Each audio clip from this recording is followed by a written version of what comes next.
Good morning, everyone, and thank you for your patience. It is 9:10 a.m. and 9:09 a.m., and I will call the July 17th City Council meeting to order. City Clerk, would you please conduct the roll? Councilmember Perea will be absent today. Councilmember Maxwell. Present. Councilmember Vang. Present.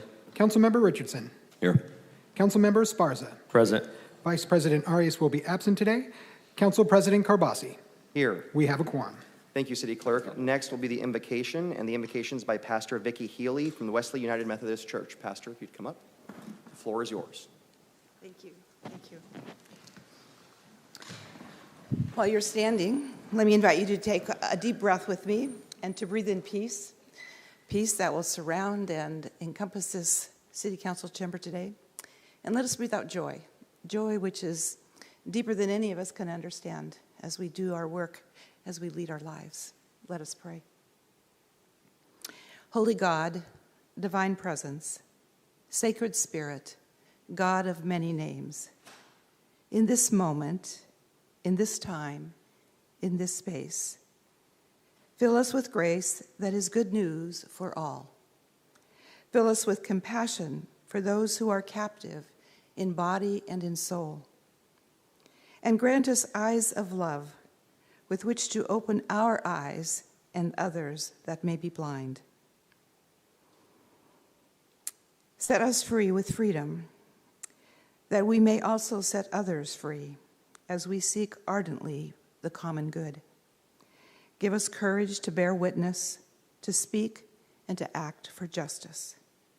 Holy God, divine presence, sacred spirit, God of many names, let our lives in every moment proclaim your grace as we listen to one another with open ears, as we make decisions with open minds, and as we act with passion and purpose. Amen. City Attorney, would you please lead us in the Pledge of Allegiance? Yes. I pledge allegiance to the flag of the United States of America and to the republic for which it stands, one nation, under God, indivisible, with liberty and justice for all. Thank you, Pastor, and thank you, City Attorney Jans. So next will be the approval of the agenda. City Clerk, are there any changes or items removed from today's agenda? Yes, a few quick announcements. We do have Spanish, Hmong, and Punjabi translators available through Zoom. We also have ASL online, and we do have Spanish in-house translators, which will let the audience know the services they can provide. Hello, good morning. My name is Jasmine Carrasco. We're here with Focused Interpreting. My colleague Jael and I will be in the back in case anybody needs a headset and needs Spanish interpretation. Muy buenos días. Mi nombre es Jasmine Carrasco. Mi compañera Jael y yo estamos en la parte posterior del auditorio. Si alguien necesita servicios de interpretación, tenemos audífonos para darle el servicio. Thank you. And a few more announcements. The invocation today was given by Pastor Vicki Healy from Wesley United Methodist Church. Healy was omitted from the agenda. Today, we will be adjourning in memory of Henry Thompson, Airport Director for City of Fresno. Items removed from the agenda today, the 9:15 a.m., that is file ID 25-943, hearing to consider adoption of a resolution designating a property to the local Register of Historic Resources. That was moved to the August 14th meeting at the request of the property owner. Then we have the 10:06 a.m. scheduled speaker. That's file ID 25-982, the appearance by Christine Thornton regarding animal crisis in Fresno County. That was removed from the agenda as Christine will be unable to attend today. And items moved to the contested consent for further discussion. First off, 2J. That is file ID 25-957. That is the contract change order number 11 in the amount of $301,000. Moved to contested consent by Councilmember Maxwell. And finally, consent calendar item 2Z, as in zebra. That's file ID 25-925, the services agreement with Poverello House. That has been moved to contested consent by Councilmember Richardson. I have no other changes. Thank you so much, City Clerk. Council members, are there any other items you wish to remove, continue, or pull from consent for discussion? We'll start in order. We'll start with Council Member Maxwell. No changes. Council Member Vang? None. Council Member Richardson? None. Council Member Esparza? No. And for the record, that was an order of district, not intelligence, okay? I'm teasing. We will always rely on our economist. Okay. A little lightheartedness for today. Okay, great. Is there a motion to approve the agenda as amended? Moved by Councilmember Maxwell. Second. Second by Councilmember Richardson. Any opposition? There being none, the motion passes 5-0. Okay. So next is the favorite part of our meeting. It's the ceremonial presentations, and we will start with the Fresno Animal Center's Pet of the Month. She didn't want it. City Manager, you have the floor. I already went and offered it, yeah. She's bougie, Betsy.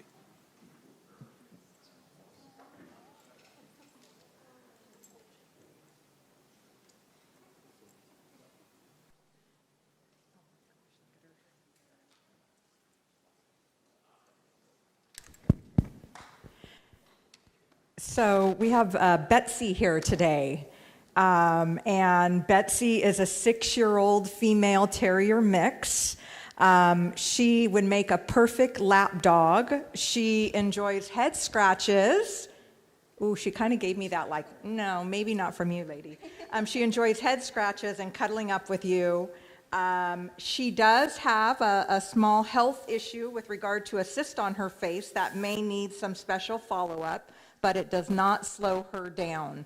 As you know, we have a severe overpopulation of pets problem in our city, and so we have many animals that are looking for homes. I think the fact that Betsy is 6 years old and she is in our shelter, I think that tells you, one, I don't think Betsy's been living on the streets for 6 years. I think at some point she belonged to somebody. So if anybody is interested in Betsy or any of our other hundreds of animals that we have in our animal center, please come visit us at the animal center. And adoption fees are waived. They come microchipped. They come with their vaccinations. I'm going to hand it over for more specifics. But if anybody is interested in Betsy, please let us know. So like we mentioned, Betsy does have a little medical attention that she might need after adoption, but she is a really sweet girl. She loves cuddles, pets. She just needs a cozy home to live out the rest of her life. She's a little, probably on the older side, but she is spayed, so she's ready to go home today. She's had vaccines, microchipped, flea and tick treatment. She's really sweet, just needs a home. July is also Lost Pet Prevention Month, so we're really encouraging microchipping your animals and pet tags. And if you have pets and you need those services, if you need a microchip, we offer them for free for City of Fresno residents at our facility, and then we can also get you a free pet tag if you need those for your animals. Just visit us anytime we're open. We're closed Thursdays, but we are open 10 a.m. to 4 p.m. located on 5277 East Airways Boulevard. Thank you. Okay, thank you. Any takers? Please feel free to go out to the animal center. We appreciate your support. This is the first hypoallergenic pet that has been here since I've been on the council. This is important. Yeah, she doesn't shed. Yeah. Okay, great. Thank you. Thank you, City Manager. Well done. Okay. 2 more proclamations. Next is going to be a proclamation for our dear friend Wilma Tom Hashimoto, and the sponsors are myself and Councilmember Maxwell. Wilma, come on up.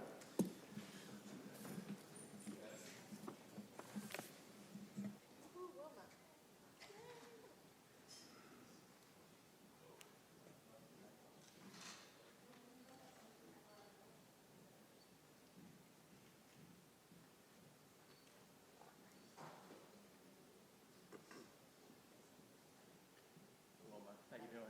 Good to see you. Congratulations, too.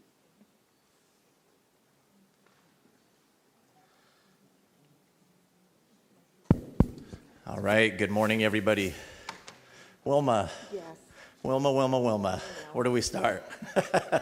I don't know if you remember the very first time that we met. I never forgot it. I think it was 2018, and I was just going on a tour of CASA to learn a little bit more about what the organization did. It was my very first time stepping foot in CASA. It was my very first time meeting Wilma, but from the moment I shook her hand, I felt like we had been friends for 20 years because she greeted me with so much warmth and kindness, and you were just so polite and so welcoming, Wilma. And while I wish I was special, it turns out that's just how Wilma treats everybody in her life. That's just the kind of person that she is. And Wilma, you have changed fundamentally so many lives that you've crossed paths with. A lot of the work that we do here at the City of Fresno is super important, but a lot of the investments we make are on the back end. We make investments into people's lives who have already fallen victim to poverty, who have already fallen victim to homelessness or drug abuse or a life of crime. And we make huge strides in battling all of those issues, but it's also very evident that these issues aren't fought and won on the back end. The investments need to start early on in a child's life, and that's where Wilma has dedicated herself and her life to doing that, whether it's been with CASA as a board member or the executive director, Clovis Unified, Fresno County Board of Education, and like 5 other groups and nonprofits I can't remember right now. She has committed herself to uplifting children at a very critical time in their lives. And I don't think it could be overstated just what a huge impact that you've had on this community. I think a lot of times children get older, they don't always remember the policies that we've passed, they don't always remember the hours that we put into the job, but they never forget the impact that you've made on their lives. And I think the amount of lives that Wilma has impacted is too many to count with just CASA alone. It's going to be a big loss for our community with you stepping to the side, Wilma, but I know you're not the kind of person to just hang up the hat.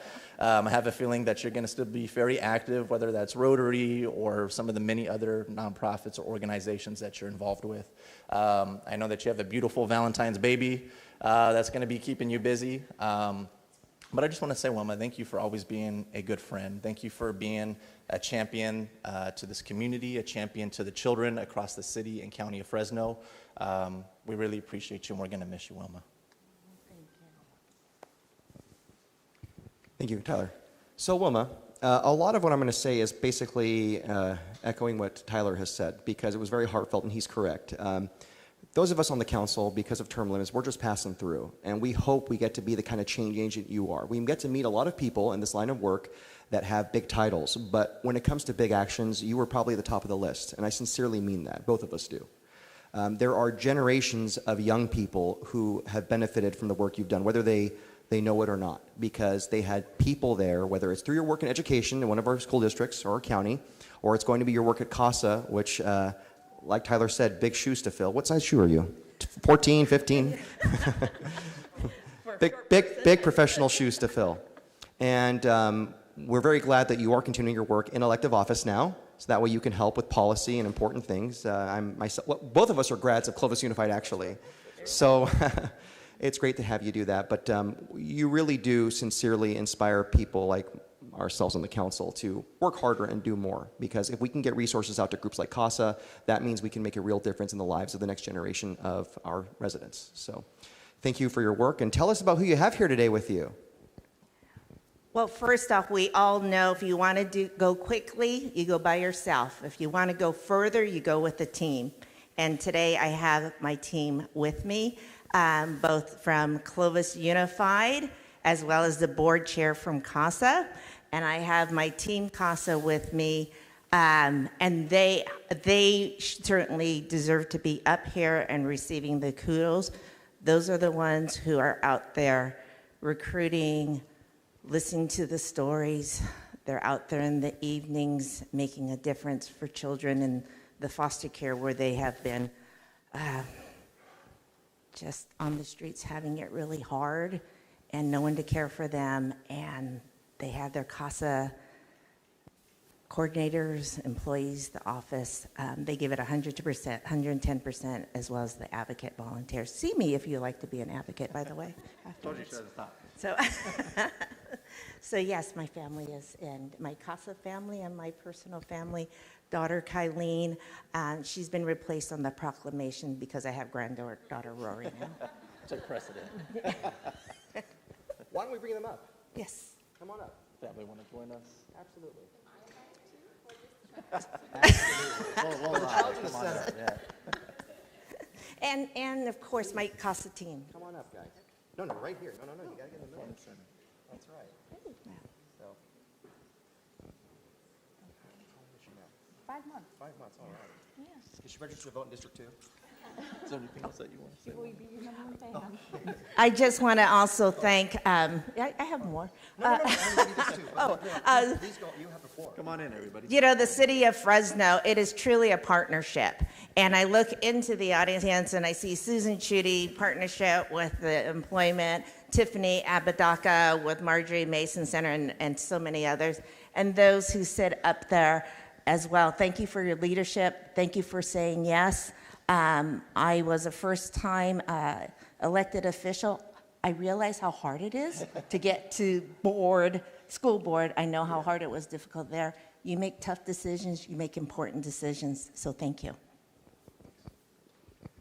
Thank you for being here and allowing us to honor you. The best part is we get to present this to you, and now we get to have our clerk read the proclamation, which will outline to the folks all the amazing things you've done. And I hope 5 years from now, with the next council members, you're going to come back, talk about more things you've done for Fresno and Clovis. So, City Clerk, you have the floor. Whereas Wilma Tom Hashimoto has dedicated over 3 decades of her professional life to improving the lives of children through her service as an educator, administrator, and community leader, and has spent the past 15 years advancing the mission of CASA of Fresno and Madera counties, 8 years as board member, and the last 7 as executive director. And whereas Wilma's distinguished career in education includes leadership roles such as Assistant Superintendent of Fresno Unified School District, Director of Early Learning for the Fresno County Superintendent of Schools, Assistant Director of Child Development for Clovis Unified School District, and Research Coordinator at the Ames Center at Fresno Pacific University. And whereas her diverse background also includes time in the private sector as a corporate audit for Gottschalks, bringing a unique blend of business insight and educational vision to every role she has led. And whereas Wilma holds a master's degree in educational supervision and administration from Fresno State and a bachelor's degree in business administration from the University of Southern California, demonstrating her commitment to lifelong learning and excellence. And whereas Wilma has made significant contributions to the broader Fresno community through her service on numerous boards and committees, including the Fresno Chaffee Zoo Board, the San Joaquin River Parkway, and as Director of Youth Services for Fresno Rotary. She also served as chairperson for the Fresno County Foster Care Standards and Oversight Committee, advocating for the well-being of vulnerable youth. And whereas Wilma's outstanding service has been recognized with numerous honors, including the 2024 Central California Association of Fundraising Professionals Award, the 2022 Fresno County Mother of the Year, the Girl Scouts Women Who Inspire Girls Award, the Fresno County Superintendent of Schools Administrator Pillar Award, and as one of the Marjorie Mason Center's top 10 professional women honorees. And whereas Wilma believes in the power of individual and collective action to positively impact the community and continues to serve through her most recent election to the Clovis Unified School Board in November 2024. And whereas, in addition to her professional and civic accomplishments, Wilma cherishes her family and especially her new role as grandmother to her beloved granddaughter Rory, born on Valentine's Day 2025. Now therefore be it resolved that we, Mayor Jerry Dyer, and the Fresno City Council do hereby honor and recognize Wilma Tom Hashimoto for her decades of service, exceptional leadership, and unwavering dedication to children, education, and the betterment of Fresno community, and recognize Wilma Hashimoto in the city of Fresno.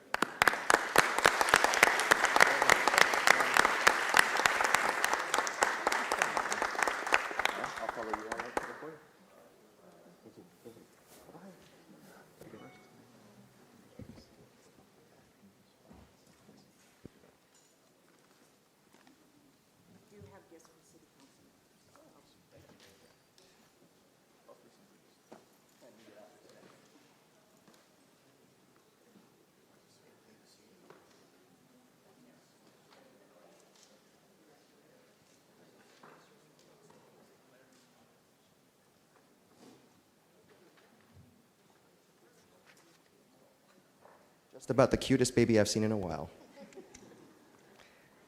And maybe she was wearing red, but that baby's a Democrat, trust me. I'm kidding. Okay. Well, we'd like to, because Councilmember Perea could not be here today, because she has 2 new babies, so congratulations to her. We are going to recognize Project First Step. We can have Kendi come on up. Oh, okay. Yeah. Absolutely. Yep. Perfect. So good morning, everyone. Can we get a good morning? Good morning. One more time. I think Miguel and Annalisa heard that. That's good. All right, I like it. Today, we recognize a lifeline in our city, Project First Step, and this is a pro bono legal initiative that stands at the intersection of justice, safety, and healing of survivors for domestic violence. I'm honored to represent Councilmember Perea and welcome Kendi Villa, Martin Rodriguez, Chin Vang from Central La Familia Advocacy Services, Fresno County Bar Association, Jessica Bujikian with McCormick Barstow, whose work on the front lines continues to transform lives across our city. For survivors, escaping abuse is only the first step. What follows is often an overwhelming legal system that feels out of reach. That's where Project First Step steps in with compassion, clarity, and commitment for these survivors. This collaborative effort, launched by the Marjorie Mason Center, the Pro Bono Services Committee of the Fresno County Bar Association, Fresno County Women Lawyers, and Central California Legal Services, has connected survivors with volunteer attorneys who help them navigate the legal process and obtain restraining orders that can be the difference between continued danger and a new beginning. This isn't just legal work, it's truly life-saving work. And it's a work that is too often under-resourced and unseen. Project First Step brings critical legal protection to those who need it most, ensuring that survivors and their children are not left to face trauma alone, but are supported with dignity and the full force of the law. Would you please share a bit more about this project? Let us know about who's here with you. And Tiffany, we see you. Thank you for being here. Thank you so much. It's kind of hard to follow first a cute dog and then the cutest baby ever, but we're going to do our best. I'm Sean Joost. I'm the Pro Bono Director with Central California Legal Services, and I have here with me today many of the dedicated staff of the Project First Step partners who make the project a continuing success. From Central La Familia, Martin Rodriguez Jr., Chin Vang, and Kendi Villa, Daniel Lockery from Central California Legal Services, and Tiffany Apodaca, who is the crisis manager with Marjorie Mason Center. We thank the City Council and Congresswoman, I gave her a promotion, Councilwoman Perea, for sponsoring this resolution today. We're very honored to be here. We are celebrating the 20th anniversary of Project First Step, and that is a real testament to the continuing commitment of our domestic violence crisis agency partners, our local bar associations, our private attorneys who volunteer for us, and everyone in the Fresno community. It's a real testament to the passion and commitment to assisting domestic violence survivors that a pro bono project has continued successfully for 20 years. Unfortunately, Fresno County, of the largest counties in California, has the highest incidence of domestic violence calls to law enforcement, according to the Department of Justice. And so the need is clear that it continues to have this. So we are celebrating tonight with a party at the Rosé to celebrate the 20th anniversary, and we also just launched the project in Tulare and Kings County. So we really appreciate everyone being here, and thank you very much. Sure. Is there a way for maybe nonprofits or other folks to donate to the work you do? That's okay. We are always looking for additional volunteers. So in particular, if you are an attorney, we would love to talk to you if you're interested in volunteering for the project. We provide all the training and mentoring, and we also are interested in having additional referral sources. So if other nonprofits or agencies have clients that may need our services, we would love to have them referred to us. We are all nonprofit agencies, and if anyone wanted to donate money to us. I feel awkward saying that. I'm not the development director, but we obviously are all nonprofits. But primarily, what Project First Step seeks to recruit is attorneys in the private bar who are willing to donate their pro bono services. So one of the fortunate opportunities we have as council members is we get to go on ride-alongs with the police department, and we've been on, I think we've all been on several of them. Some of the calls that are very difficult are the domestic violence calls. We just get to observe, but we see the experience our officers have as well. And oftentimes, I've seen time and time again where an officer will give the number to the Marjorie Mason Center to the victims. We have historically been very supportive of the Marjorie Mason Center because of their work to advocate as really one of the premier agencies against domestic violence, because it can happen to anybody, regardless of demographics. It happens all over. But there is, like what was mentioned earlier, a lot of legal hurdles. And you're a victim, you can be suddenly homeless from this, and you don't know what to do. I really appreciate the work of Project First Step, of everyone on board. And the lawyers that volunteer their time, that's worth a lot. And the fact that they do that to help these victims navigate and give them more power, that's a big deal.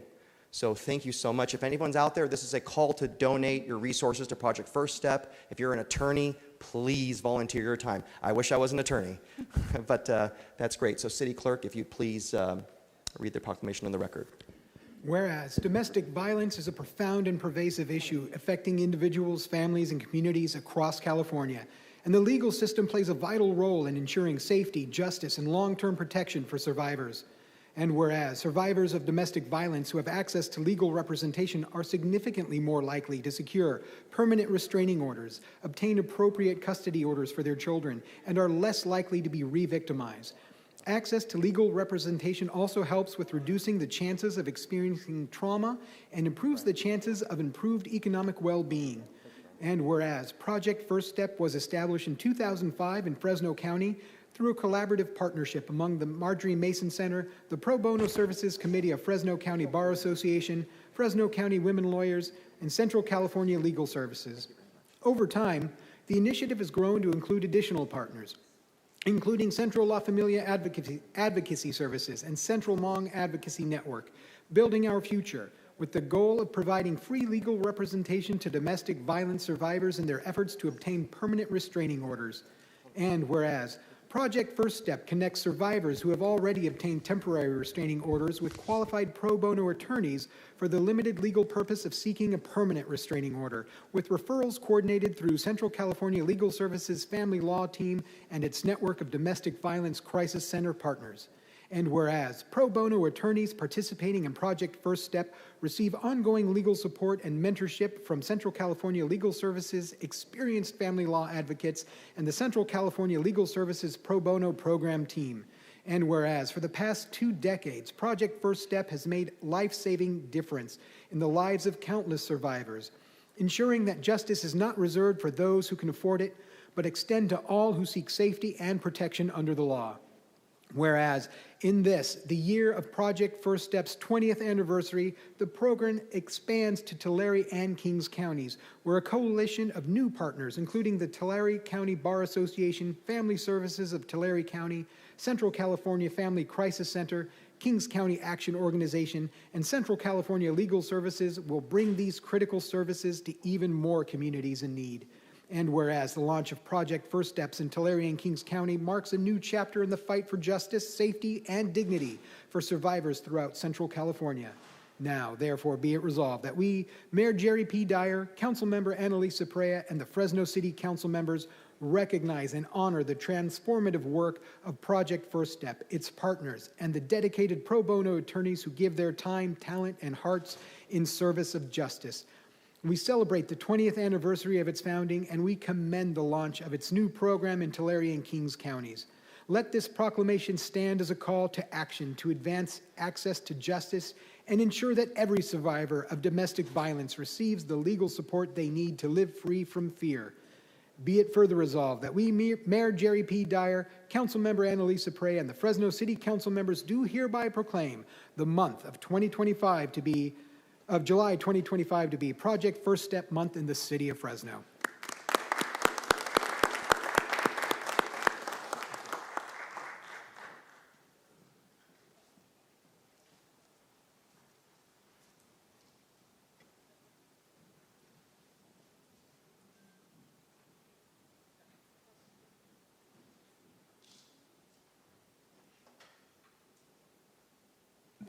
Okay, thank you so much. Thank you, Councilmember Perea, for bringing awareness to Project First Step. So now we're going to move on to Councilmember reports and comments, and this time we'll go in order of seniority. So by how many hours, Councilmember Esparza? Hours? But you have seniority? Was it a day or was it a couple hours? Probably 8 hours, give or By take. 8 hours of seniority, Councilmember Esparza, you get to go first with your comments. All right, thank you, thank you. I want to take a moment to thank everyone who contributed to the mural restoration project over at Cedar and Tulare for the Maybe Something Beautiful mural, especially the dedicated volunteers who made it possible in the first place. Very special thank you to the Jackson CTC and Shelley Spencer for their leadership and commitment to this very, very meaningful work. Very proud to represent the district where people come together to preserve art. Additionally, I would like to thank everyone who came out to support District 7 during the most recent Beautify Fresno event at Lafayette Park.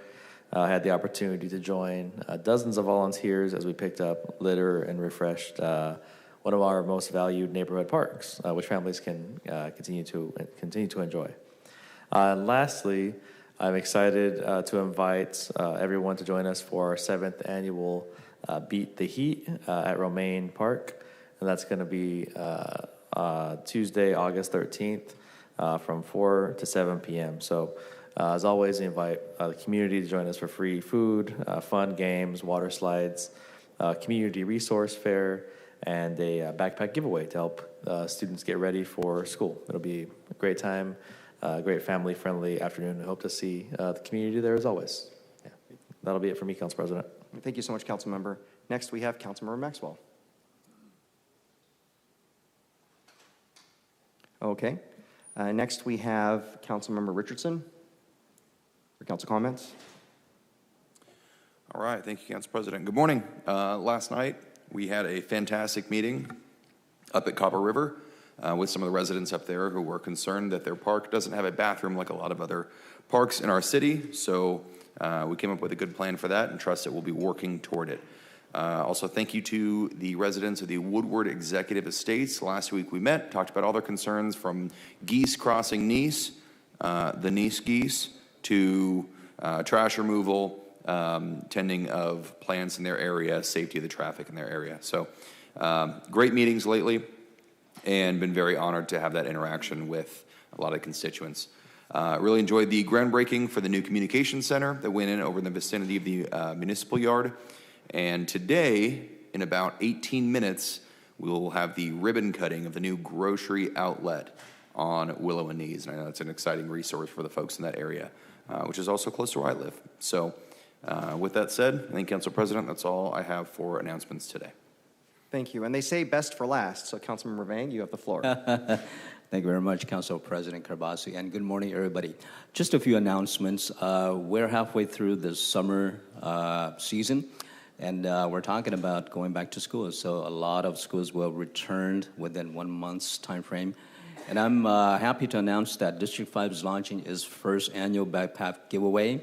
The first event will be at Balderas Elementary, located at 4625 East Florence Avenue, and that will take place Saturday, August 8th from 10 a.m. to 1 p.m. And our second location of the first annual backpack giveaway is at Ayer Elementary on Wednesday, August the 13th, and that's from 3 to 6 p.m. And it's first come, first served basis, and any child attending K through 12 is eligible for the free backpack giveaway.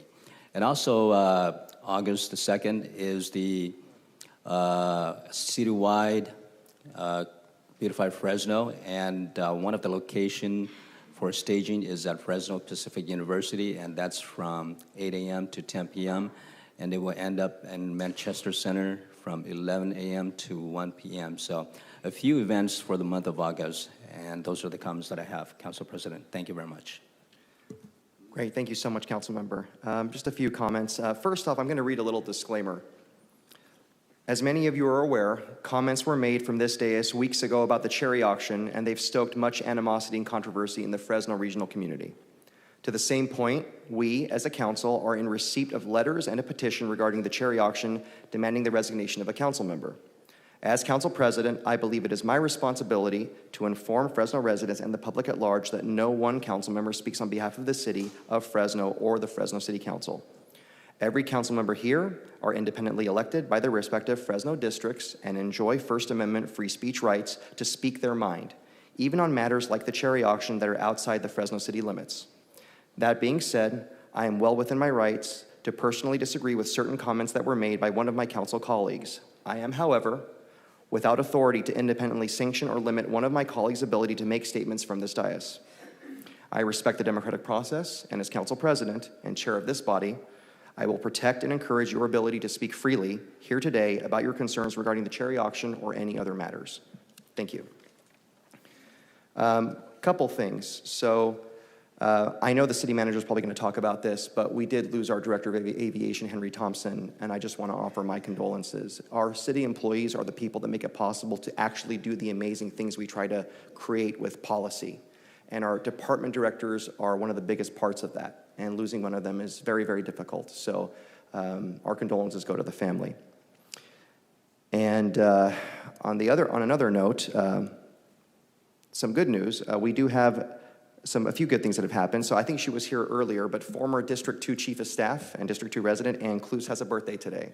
So please, if you see her in the building, wish Ann a happy birthday. And I also want to congratulate Director Scott Mosier on the birth of his grandchild, first one. So that's wonderful. Still want to see pictures. We're waiting for that.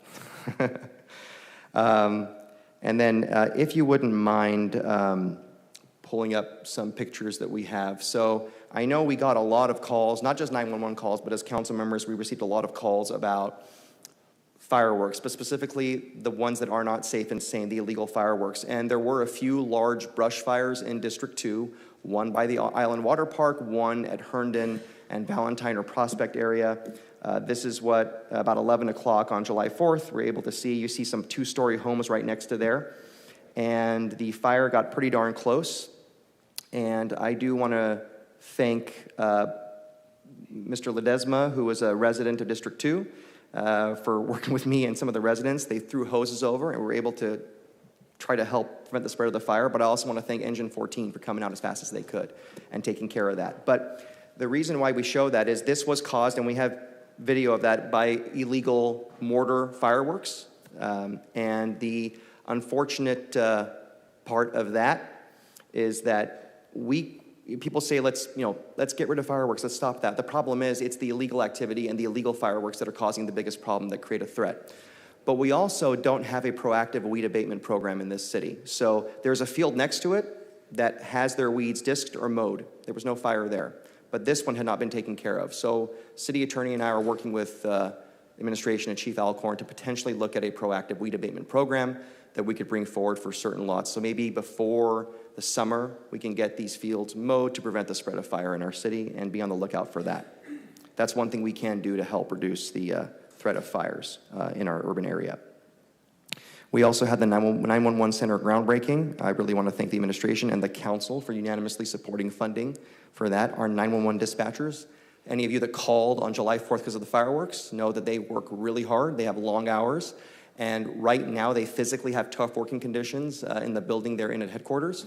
They'll have a nice new building that will hopefully provide some relief to them. And they are the very first line of defense. When you have a bad moment, you call 911, and those are the people that we feel we have a responsibility to take care of.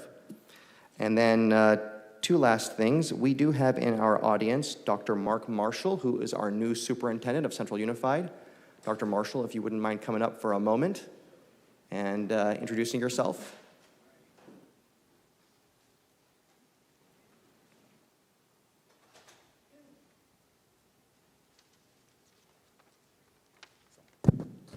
Well, first, good morning, City Council President, council members, city officials. I'm Mark Marshall. I'm the superintendent of Central Unified School District, as you said. And also, I'm proud to call the city of Fresno home. Yeah, I moved here on July 1st. Last year, you generously donated grant funding to our school district. And on behalf of our families and students, I want to say thank you. These funds are making a difference to the lives of our community. I'm only 17 days in, but I wanted to introduce myself this morning, and I look forward to partnering with you and continuing that partnership. And I want to say thank you for your leadership. So, thank you. Thank you very much. We look forward to working with you. Central Unified is one of the 3 school districts in District 2. So, welcome aboard. All right.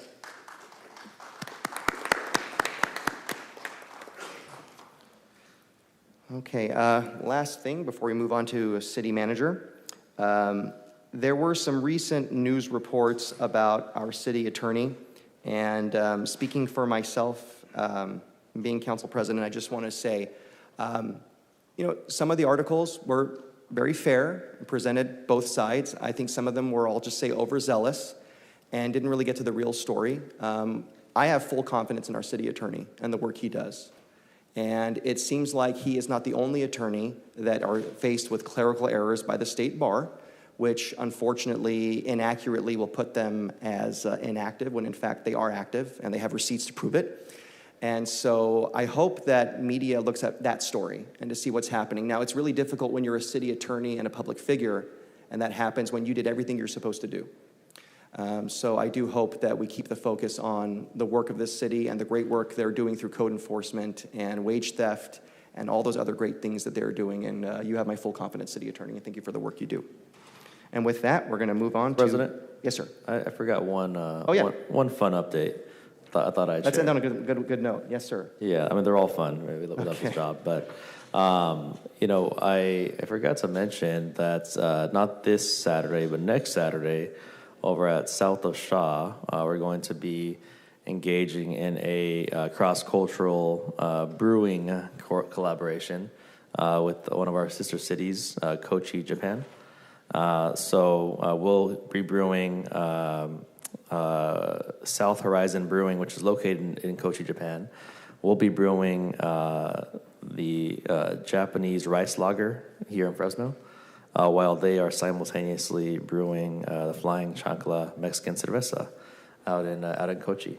So that's going to be at 5 p.m. Next Saturday, the 26th, sort of the kickoff of that, again, that cross-cultural collaboration, brewing collaboration, really a celebration of the international friendship shared between our cities. So I just wanted to share that. No, that's great, council member. And the Flying Chancla, I really applaud South of Shaw because that was brewed in Germany as well as part of our sister city relationship. And believe it or not, the Germans liked it. That says a lot.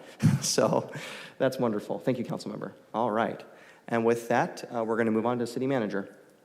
Thank you, Council President. As you already stated, the city faced a great loss this past weekend with the passing of Henry Thompson, our Director of Aviation. Henry joined us in 2021 and brought more than 35 years of aviation experience to the city of Fresno, which was sorely needed. As you all know, we are going through a tremendous growth and expansion at the airport, and Henry was the leader of those efforts. I had the, frankly, unfortunate duty of meeting and gathering all of the airport staff on Monday to notify them of Henry's passing. And I can tell you that the entire team, probably well over 100 employees, just as we're very stunned, sad, emotional, and I think that speaks a lot to Henry's impact on the department. Services have not been scheduled yet. I will be notifying people when we do have information from the family. But thank you to council members. I know when I informed you, every single one of you were very gracious and asked, what do you need anything? What can we do? So thank you very much. The mayor, me, and the entire airport team are very appreciative of that. I did. Pursuant to the AO that we have on flags, I did order the City of Fresno flag to half staff. And so the City of Fresno flag is flying at half staff at all city facilities and will through tomorrow in memory of Henry. As I told the airport staff, we're sad, we're grieving, but we still have a job to do. So we're going to continue to move things forward at the airport. And the city family will band together and do what needs to be done. But it is a pretty shocking time for that team, and they're a little numb. So I ask for your patience and grace and as they navigate through this, I was going to say unprecedented time because I couldn't remember of another time where we had a director pass. And like shockingly, I then remembered I was having a conversation with Bruce Rudd, our former city manager.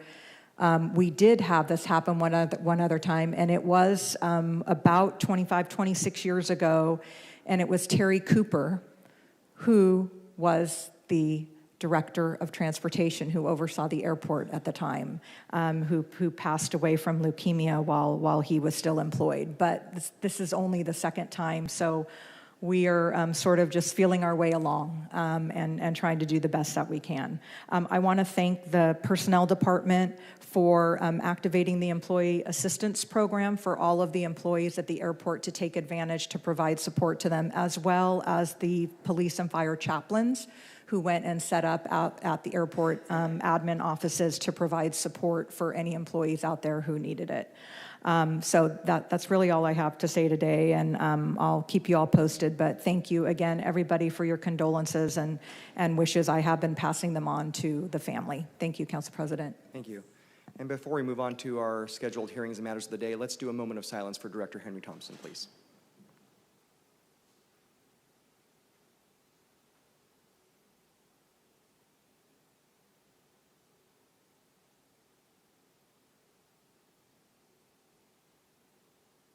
Thank you all. Okay, we will now move on to our 9:10 a.m. hearing to consider Plan Amendment Application P20-00213, rezone application number P20-00213, development permit application number P22-03749, plan development permit application number P23-03173, and we will start with the staff presentation unless the council doesn't require one. This is, I believe, in District 6. Council member, would you like a presentation on this matter? Yes, okay, please proceed.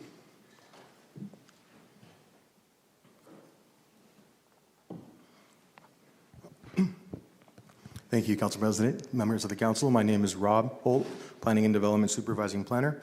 Today, staff brings forth consideration of Plan Amendment Rezone Application P20-00213, Development Permit P22-03749, Plan Development Permit P23-03173, and the related environmental finding. The subject property is located on the west side of Chestnut Avenue, just north of Beheimer, surrounded by single-family residential to the north and west, adjacent to a daycare center to the south, and the surface water treatment plant to the east.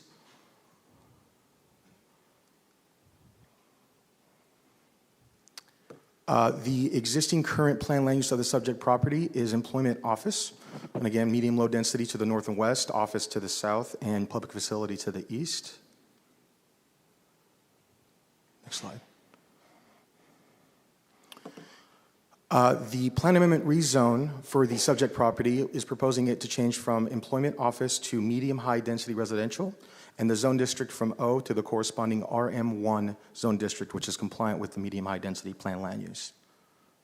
Next slide. The development permit is proposing 48 multifamily dwelling units across 6 two-story buildings on approximately 3.78 acres, which results in 12.7 dwelling units per acre, which is consistent with what's being changed with the plan amendment rezone, between 12 and 16 dwelling units on the lower side. There is a plan development which allows for modifications of development standards. In this case, only one development standard, which would be, you can kind of see on the site plan, the red 16 feet. That's from the back of the parking space to the back of sidewalk. The standard is 30 feet. And so the request for this is due to the odd shape of the property, as well as a 40-foot FID easement along the western property line adjacent to the single-family homes. So that's only one modification standard. Everything else is in compliance. That'll be discussed. You're good. You're good. There are conditions of zoning applicable to the property. Although there are multiple, only 2 really apply to future development. One is a limitation of building height, 35 feet, and dedications of major street rights-of-way, which will be discussed further as well. The property does include a plan amendment rezone, and it is in an airport influence area, so it has to go to the Airport Land Use Commission because of that. It did, and the ALUC recommended a finding of consistency with no other issues or recommendations on the project. And the Council District 6 recommended approval of the project, ultimately with a few conditions that are provided in your staff reports, but those are recommendations. Sorry, real quick, if I may, when you say Council District 6 recommended approval, can you be more specific with that? They recommended approval of the project. The committee, the committee. Planning Review Committee? The Project Review Committee. Yes. Okay, thank you. Sorry. The wall requirement along the single-family residential boundary is conditioned and proposed. There is a requirement to, when there are multifamily adjacent to single-family, to have a wall that is proposed along the western boundary. The height limitation, just want to say that the RM1 zone district allows for a maximum of 40 feet. I did mention the condition of zoning that does limit it and supersede that requirement to 35 feet. In any case, the project is proposing 2 stories at a max of 30 feet in height, which is compliant. Next slide, please. The open space requirement is 32,931 square feet or 0.76 acres. They are compliant by approximately 0.2 acres. And the lot coverage maximum requirement is 50%. They are proposing 32%, which again is in compliance. Next slide. The setback, the front yard setback is not a required pursuant to our code, although it would be in compliance if it was required.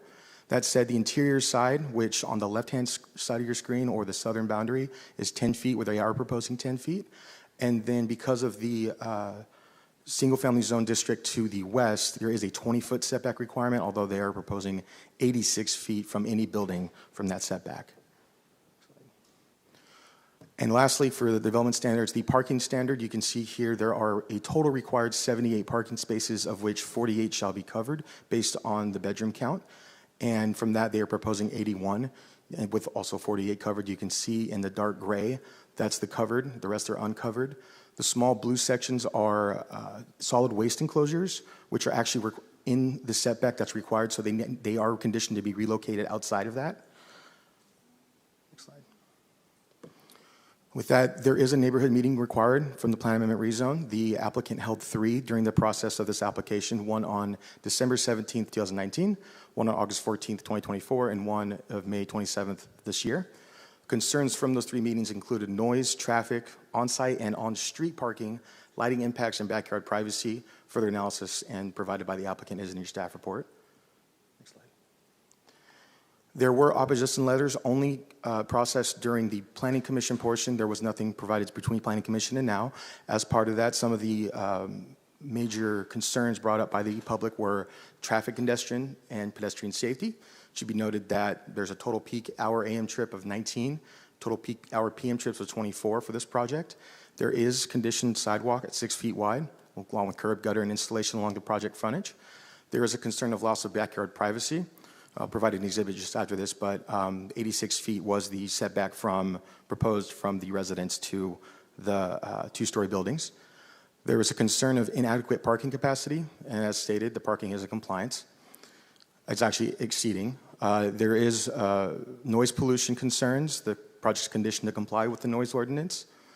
Overcrowding in local schools. The school district, from their comments and provided as one of your exhibits, has capacity for all 3 of where they intend to be, which is Riverview Elementary, Granite Ridge Intermediate, and Clovis North High School. And then there's a health impact concern from increased air pollution. It is conditioned to comply with San Joaquin Valley Air Pollution Control District. We do have the environmental consultant representing the city in audience tonight for any questions on air. Next slide.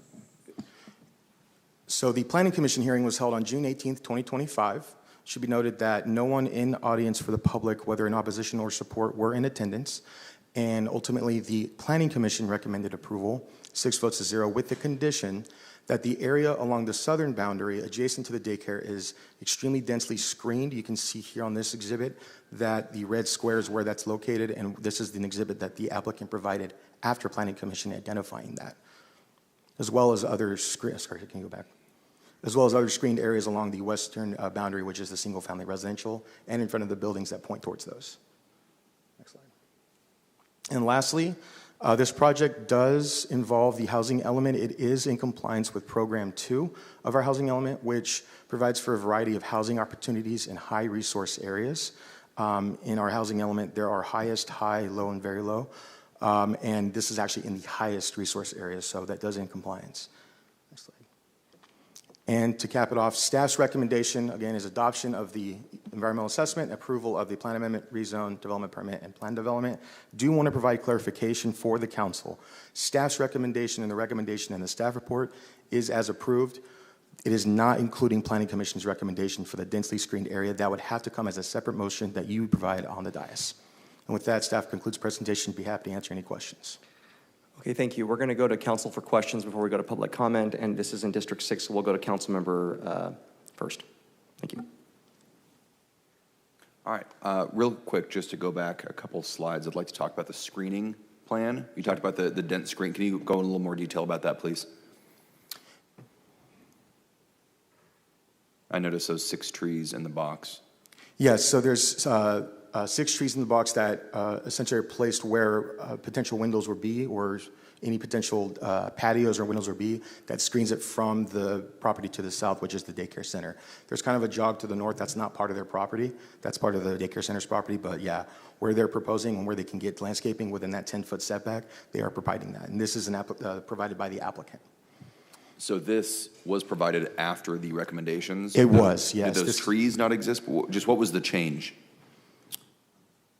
Before they recommended screening and then after? The landscaping plan was not provided as part of the application proposal originally.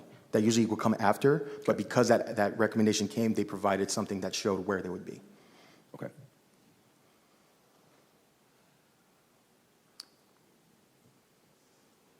Has either the applicant or any other parties involved heard from the residents of District 6, either in that area under that mandatory notification or anyone who went to those meetings since the changes were made? I cannot speak for the applicant. They are in attendance. I'll let them answer that. I will say staff has not.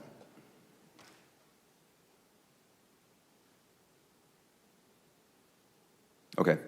Just a comment. If we could go back to slide 2 really quickly, Bernard.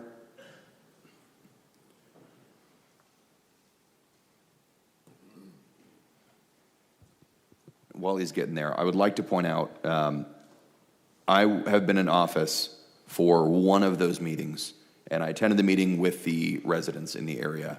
Obviously, with something like this, you have to notify a lot of, was it 1,000 feet of the project? Within 1,000 feet, they all get notified, and there were about 8 attendees of all those homes.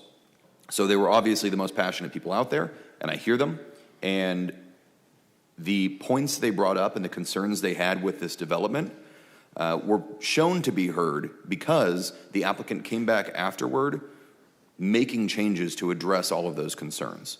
It wasn't necessarily required, but they did because they took the public input. So on that, I do have to give credit to both the applicant and the representation of the applicant for doing that. This is an awkward lot. If you look at the shape of this on slide 2, anyone who is a developer or a builder in here would look at that and probably scratch their head, as has been done for the last 30 years. So as far as the creativity in the development of this, like it, hate it, it really doesn't matter. You really have to give credit to their creativity when it comes to implementation of a plan that would work here. I believe that's all I had at this point. I have not heard back from the residents either. I am anxious to hear back from them after their recommendations were taken into account and put into place here. They know how to get a hold of me. Thank you. That's all I had, Council President. Thank you, Councilmember Richardson. Do any other council members have any questions? Councilmember Maxwell. Good morning. I'll wait to hear the public comment and what my other colleagues have to say in regards to the screening. Council were to make that motion as recommended by the Planning Commission, what additional improvements and upgrades would be added on top of what you presented in the previous slide? So if council were to make that recommendation for density screening, it would most likely be consistent with what the applicant proposed in that exhibit there. If you want something more, back up, Bernard, please. Councilor Maxwell, if I'm not mistaken from this question, the motion would be specifically to include the landscaping in the approval of this. That's really all it is, something that otherwise wouldn't be done until later in the planning phase. This would say, hey, we'll approve this, but as far as the next step, the landscaping, we want to include that in this first step with the approval, if I get that correct. to include that, the arboreal screening, the trees in between the buildings and the school. Is that correct? Correct. Okay. Okay. The boxed-in area, that's the proposal there. Yeah, that's the southern boundary adjacent to the daycare center to the south. From the beginning to the end of buildings 1 to buildings 2, how many feet is that? Give me 1 second.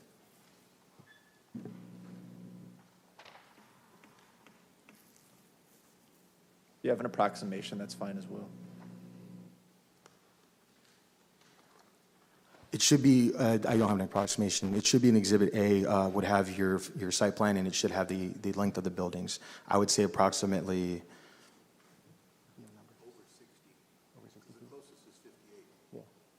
Over 60 feet? About 60 feet. And you're proposing 6 trees. What kind of trees are you going to put there?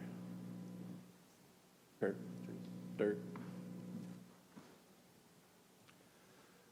Good morning. I'm Dirk Puschel. My business address is 923 Van Ness here in Fresno. I'm here on behalf of the applicant.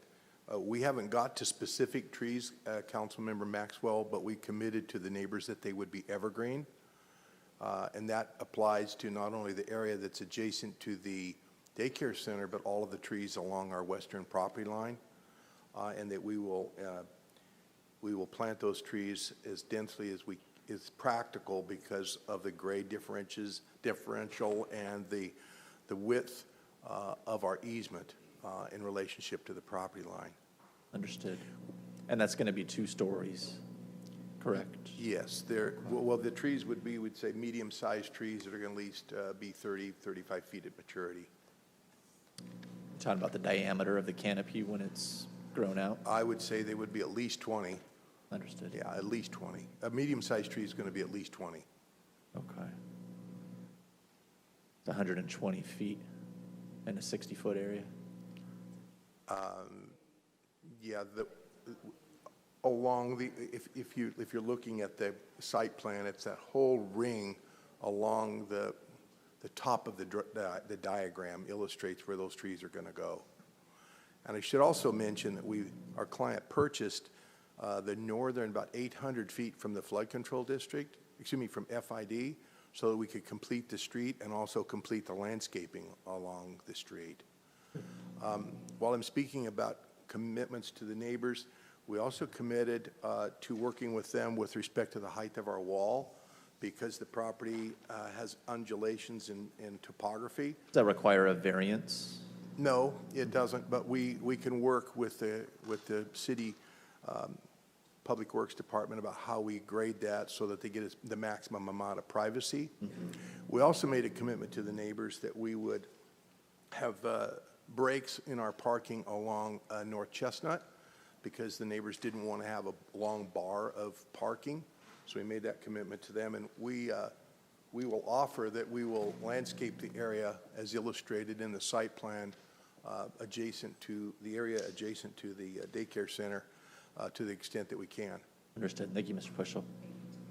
Planning, if I could have you back up real quick. Thanks. And I understood what you had to say, Councilmember Richardson. I appreciate the explanation. But if we were to make that motion regardless, I don't see that doing any harm as having that as a safe default, including that motion language as recommended by Planning Commission. The Planning Commission only recommended the densely screening. That was it. Correct. Nothing else. Yeah. So if we were to add that. Yeah, you would have to add that. Okay. The motion would be with whatever Planning Commission motion plus anything you want to motion. Correct. Thank you very much. Thank you. Okay, I do have a few comments for staff, and thank you for filling in. I appreciate that. Okay, so, and if I sound repetitive, forgive me. Can we pull up the map that just shows the land uses? I want to show the properties adjacent to that. And it's going to be a little bit elementary, but if you can tell me, let's go back to another map. I think it was a color-coded map earlier in the presentation.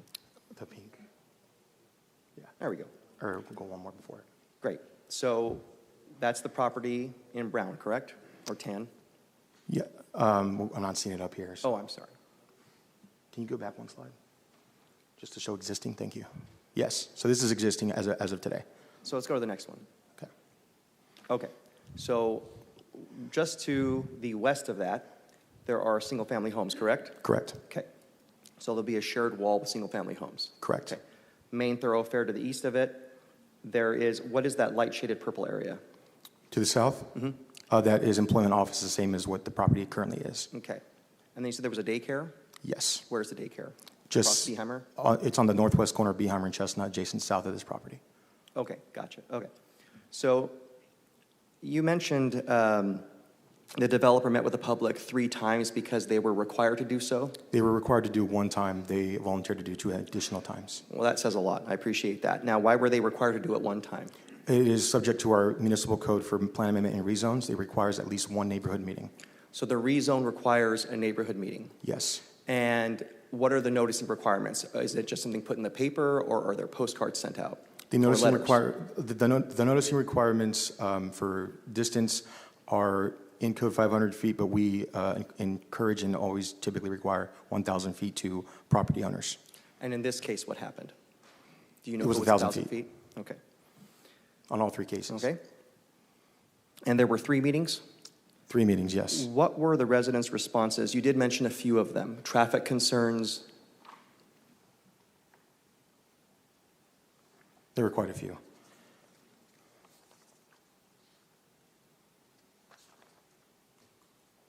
And if you want to give us some of the highlights. Yeah, can you go to the slide of, actually, yeah, so, I got it. For just the highlights of all 3 in general, noise, traffic, adequacy of on-site parking, increase of on-street parking, and then as of the most recent one, some of the concerns were an increase in traffic as a danger to children with the school to the southeast, Riverview Elementary, insufficient off-street parking and on-street parking along Chestnut, privacy issues with apartment dwellers having views into neighbors' backyards, and concerns about residents subletting rooms and garages. Okay, so some of those are common ones you hear. Some of them I'm trying to find more specific to the neighborhood, because unfortunately I have recent experience with things like this, apartments right next to single-family homes. What is the setback between the single-family homes and the first buildings that we're going to have at this site? Required or proposed? Well, required versus proposed. I know you said it earlier. Yeah, Say it again. required 20 feet, proposed 86. Great. So the developer is actually going 66 feet beyond. Correct. Okay. See, these are little things you find that are very interesting to me. So when they met with the neighborhood, well, if we could have Mr. Poschel come up, that'd be helpful. Absolutely. Thank you so much. Yes, sir. Mr. Poschel, so you met with the neighborhood 3 times, Yes, even though you were required to do it 1 time. that's correct, sir. Why did you make that decision? We just think it's good business. We're asking for a plan amendment, and we think it's our responsibility to reach out to the neighbors. And as Councilmember Richardson knows, we started this project when Member Bredefeld was here. So he had a whole new look at the project from a different perspective, and he thought that it would be important that we have another meeting, and we accommodated that. There were 291 letters sent out to our neighbors, and I think we had at the last meeting 10 or 11 people, something like that. Right. Well, I just out of curiosity, is anyone from the neighborhood here to speak today? Raise your hand. See, I don't see that because I think it's pretty clear you guys did the work to get neighborhood support. And I'm very sensitive to that. I understand. And I appreciate that. I wish all developers did that. We have, is the developer here today? Yes, he is. Who is that? Mr. Joe Hall. He's owned the property for 19 years. So we have Mr. Joe Hall, we have Mr. Assemi. These are people that clearly will do the work and meet with residents, which they might not have to do. I get to do one, you do more, and you make our lives far easier. I really do appreciate that. Thank you. How many units? There's 48. 48. And 2 stories? 2 stories. Not 3 or 4 stories? Not 3 or 4. How big is the lot? I'm sorry? How big is the lot, the land? The lot is Roughly. 3.78 acres. We're on the low side of the density. We're almost at single-family density. Okay. And we pushed the buildings far forward to Chestnut so we'd have more room in the back. Just want to be clear. So you have larger setbacks, far more than you're required to. Yes, You have how many units again? 48. 48 units on almost 4 acres. And this is going to pencil out according to the pro forma? We hope so. It's But been a you're long time you're getting confident it will? approved. Yeah, we So believe it will. if another developer was to come to this council or had come to this council and said it won't pencil out unless there's 4 stories, either they're really bad business people or they're just giving us a bunch of bull crap. So that's just good to know. Thank you. Thank you. Well, I really do applaud you. This is, I think, council member, I appreciate you having an extra community meeting. You're very lucky that the rezone process requires the developer to meet with the residents. It sounds like the developer may have done it anyhow because they did 2 extra meetings. But this is what happens when you take control away from the council. Just this is a question for staff, I apologize, or maybe for legal counsel. Thank you, Dirk, for your answer. I don't know if this is a question for staff or for legal counsel. So not to go too much in the weeds, but just to be clear, this rezone automatically comes to the council under the current rules, the current policies of the city, correct? Goes to the planning commission. Yes, that comes is to council. correct. Okay. So there is a proposal to go ministerial. If that was the case, under the new proposal, would this policy then just be ministerial unless a council member appealed it? Is this in relation to the residential and office? Mm-hmm. No, it would not comply with that ordinance. The ministerial portion? No, This it would not be no. ministerial at all? No, Because of the current zoning? because of the proposed zoning. Explain that further. Actually, so the proposed zoning is RM1 and it's RM3 regulations. Also, additionally, it is less than 500 feet from a school, 300 and some change So that would be from exempt Riverview. because of that? It would not be exempt because of that.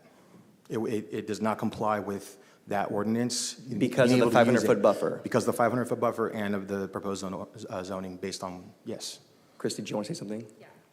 Thank Just you. to clarify, even after the ministerial text amendment, a rezone would still come to council. Automatically? Yes. And That process is not And that would changing. still require neighborhood notification through post mail and None of the rezone, process would change? yes. That's good to know. Okay. All right. Thank you. Appreciate it. So I'm looking to see what the public will say. I'm looking to see what the council member for the district is going to do. I wish we had more developers in my district that acted this way.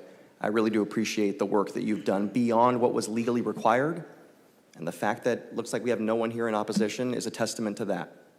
And you've done the work to build community support. That's the way to do it. So with this city, we're very, very pro-housing of all kinds. We just want to do it responsibly. That's just the way I look at it.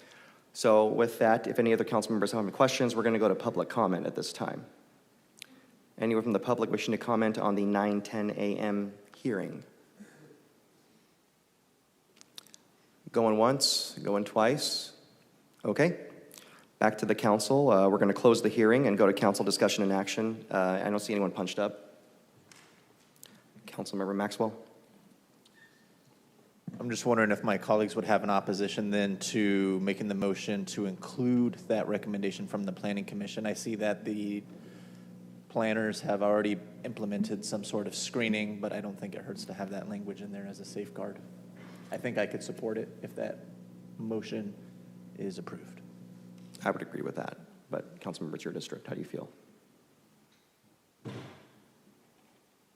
I feel like that motion, since it was brought up by the community, is necessary and has no negative effects. So it would be a step in the right direction. Do you want to make the motion then with that change? Okay, gotcha. I just want to give you the opportunity because it's District 6. That's why. Gotcha. Go ahead. I'll make a motion to approve this item, given that the recommendation from Planning Commission regarding the screening is implemented into the project. Okay, there is a motion and a second. Is there any further discussion by the council? There being none, is there any opposition?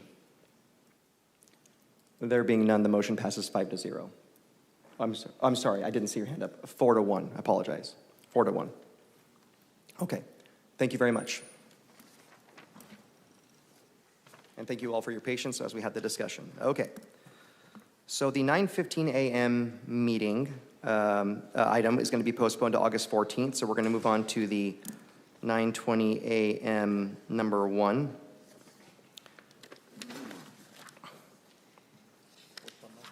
Number 1. And this is in Council District 3.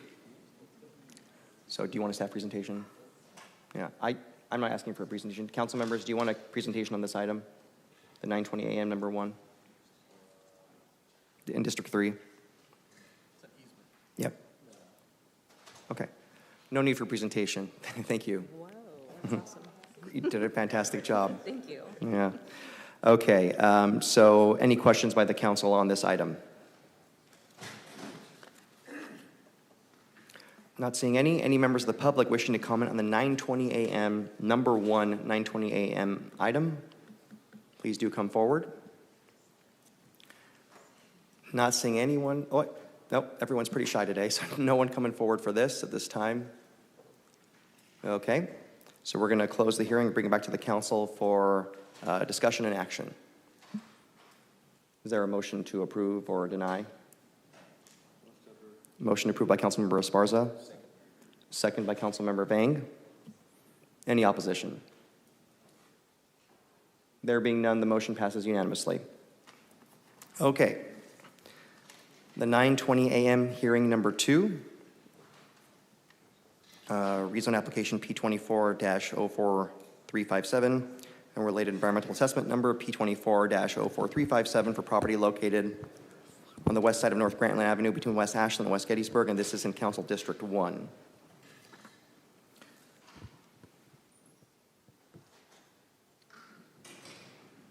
You looking for? Oh, you got, want to raise it or? We're putting batteries in the clicker. Oh, okay. Thank you. Good morning, Council President, Council members. Morning. Chris Lang from the Planning and Development Department. For your consideration this morning is rezone application P24-04357, which pertains to approximately 160 acres of property located on the the west side of North Grantland Avenue between West Ashland and West Gettysburg Avenues, also known as the Park West Project. As you can see from the recent aerial image, the project site is actively being developed.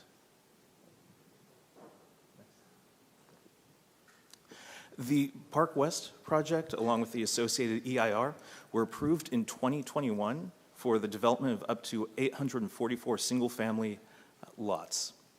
Associated applications with this application included the rezone, which placed conditions of zoning on the subject property.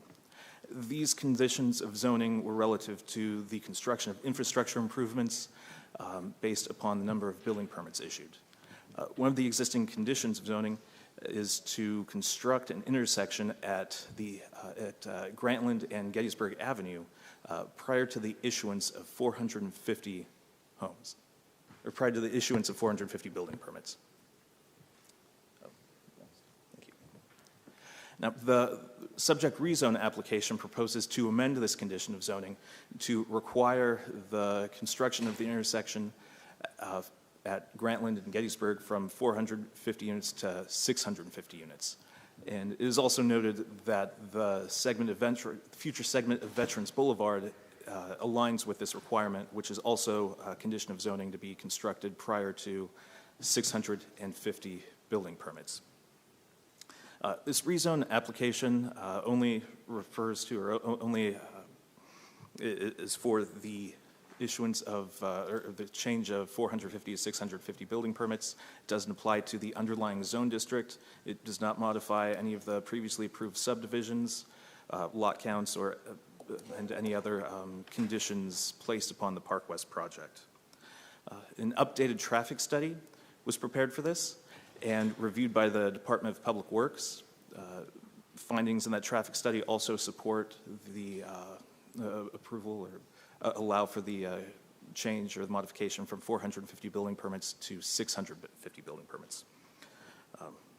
The project was reviewed by the District 1 Project Review Committee, who recommended approval.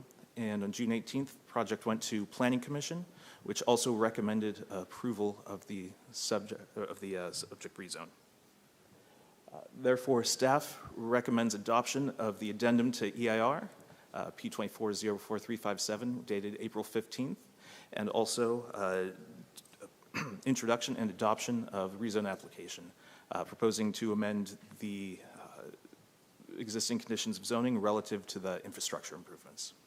This concludes staff's presentation, and I'm available for questions.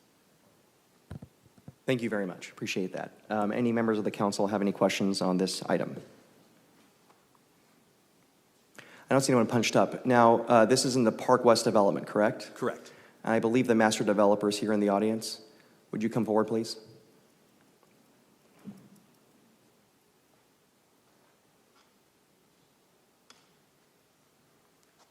Morning, sir. Good morning. Right. Just want to give you an opportunity to speak on this item. Thank you. Is it okay with council to have a scheduled 10 o'clock? Can I merge the two? We can just, you can speak at this time, Okay. and then we can just avoid the other. Okay, got it. Thank you. First of all, we support the studies that we initiated. Can we put a picture back up, please? As you see, the traffic signal that was required that we agreed to based on studies back then is going to be almost in the middle of nowhere. There's an orchard. Can you put the orchard picture up? Yep. Okay. That's actually almost a live picture. So if you can point to the where the location, where's that? Yeah. Can you actually plug this in, please? I don't think we can do that, unfortunately. We can't. We have Okay. to use what we have now. Sorry, if you want to, we can do it later if you wanted to come back for their time. Okay, got it. Yeah. So can I do it for the 10 o'clock? If you want, would you prefer to do that? Yeah. Okay. Great, thank you. Then we'll do that. So can you zoom out, please, and put your cursor on, you see that line in the top right corner, the kind of diagonal line? No, keep going north to the right, yeah, right there. The traffic signal will be going there, and the road will be ending there. So it was kind of silly to have a traffic signal in the middle of nowhere. So we did studies, and studies that show that you don't need a traffic signal until the 650, at least the 650th household has moved in. The impact occupancy. Well, I mean, the impact is not generated until people move in, right? So, we went through this. The study it's taken 6 months, by the way, and Planning Commission approved, and now we're here in front of you to get this item taken care of and approved. Really don't have anything else on this item, but I'd like to make a few comments about my 10 o'clock. Well, then we'll come back to that one. I apologize. Thank you. Any questions? I'd be glad to answer. No, not this time. Thank you. Thank you. Okay, yeah, we don't often get the master developer to show up, so that's a nice thing. Thank you for being here. Okay. We're going to go to public comment at this time.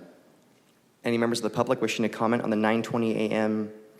Number 2 to consider rezone application P24-04357 and related environmental assessment number P24-04357. Sorry, they make me read all that. Going once, going twice. Okay, bringing it back to the council. We're going to close that hearing. Discussion and action. Any discussion by the council? Any action proposed? I think, nope. Anyone punched up? No. Okay. Is there a motion? So moved by Councilmember Maxwell. Second by Councilmember Richardson. Any opposition? Motion passes 5-0. Okay. Okay, we're going to move on. Please sit tight. We have a few other items real quick. So we have a 9:25 a.m.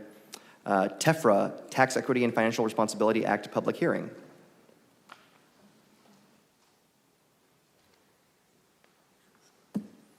Looking as sharp as ever. How you doing, sir? Good morning, Council. Thank you. Good to be here. The public hearing today is for a federal Tax Equity and Fiscal Responsibility Act, or TEFRA hearing. Requires that a public hearing be conducted, of course, in the jurisdiction in which a project is going to be financed with tax-exempt financing, and the governing body must hold in the hearing and approve the proposed financing. So today, Kaiser Foundation Hospitals has asked that the California Statewide Community Development Authority be the issuer of tax-exempt financing totaling $880 million, of which $314 million will be for the purpose of financing or refinancing activities relating to 2 projects within the city of Fresno. The amounts will be used to construct a new medical office building and expansion of the emergency department at the Fresno Medical Center in Council District 6. And just as a reminder, mostly for the viewing public, the debt to be issued will be the sole responsibility of the borrower. The city will have no financial or legal obligations or responsibilities with regard to repayment of the debt. And representatives of the project are here in the audience if there's any questions that the council may have.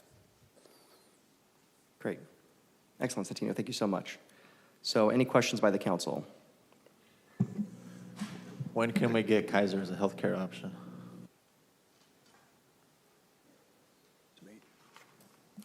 Okay. One question, Council President. Yes, sir. This is probably more a question from the, or for the applicants, but is there a specific, can they speak a little bit to the specific uses of these monies and where they'll be going?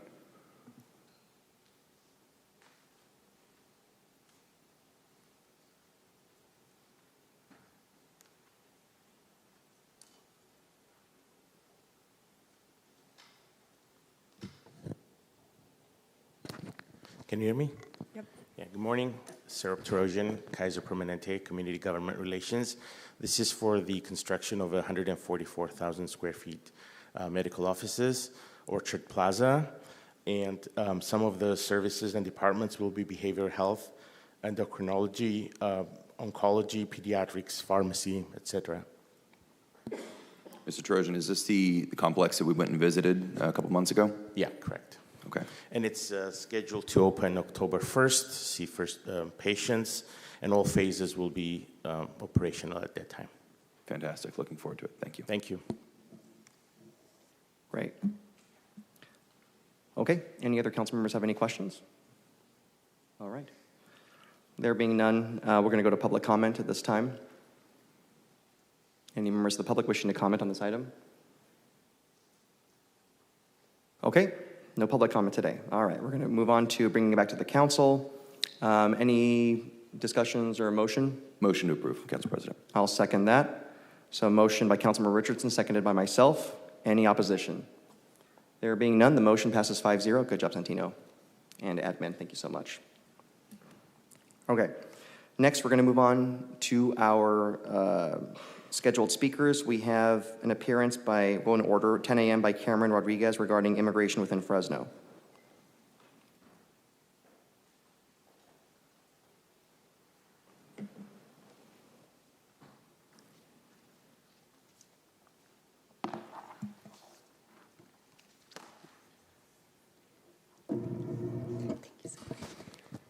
Thank you for being here, Cameron. You'll have 3 minutes. Thank you. Thank you for allowing me to be given the time to speak up here about immigration and ICE.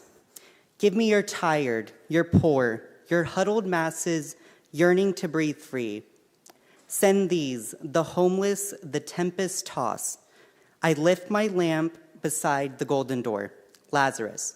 She is the beauty that looks upon the United States and judges us for our nature. Holding the flame of liberty, now facing a grave threat from within. I speak to you not just as a citizen, not as a constituent, but as Cameron Alexander Rodriguez. Fresno has a population of 550,105 as of July 1st, 2024, and a Hispanic population of 50.6%, all according to the U.S. Census Bureau. This isn't the city of Cheyenne, Wyoming, nor is it the city of Lincoln, Nebraska. It is Fresno, California, heart and soul of California. Your voice holds true power, and standing in silence is the devil's playroom as he feasts upon you as you blindside those who seek solidarity. Evil has no bounds, and yet evil has sunk its teeth into our state, causing fear and panic to those who live in a perilous state. I am deeply proud of what Fresno is and for what we stand for and for our culture. But what cannot be ignored is silence to an issue that affects your community. Take charge and say something. Do something. I close my time with hope and optimism that my city will say something and do more for all of us. One Fresno starts with addressing the issues in your community. I thank you for this time. Thank you so much, Cameron. Next, we have an appearance at 10:03 a.m. by Stephen Dufer regarding tenant rights violations. Stephen, are you here? Okay, I don't see Stephen here, so we're going to move forward. We did have a 10:06 a.m. hearing by Christine Thornton regarding animal crisis in Fresno County. And I just want to mention, a city clerk she gave us a thank you note. I thought that was a very class act, just thanking the council members and apologizing that she can't be here. So that was very nice. We don't get that very often. And thanking the council and the city for all the efforts we are doing to help Fresno's domestic homeless animals. So that was nice. And she does live in D2, so I don't know, maybe it's a coincidence there. Who knows? Okay, thank you. Now we have our 10:09 a.m. Appearance by Darius Assemi regarding the occupancies of Park West. And now if you want to give that thumb drive, we can upload that. Hold on. Has that been cleared? We do not allow external thumb drives. Well, this isn't, we can't do it, like we usually don't do anything on the record because it wasn't included before, but. It's a cybersecurity issue. Oh, okay. Well, So why don't that's we, been a I tell you longstanding what, let's take a 10-minute break and we'll figure this out, okay? Okay, Thank okay. you. Let's, we can scan it really quick. Yeah. Can you get ISD?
Okay.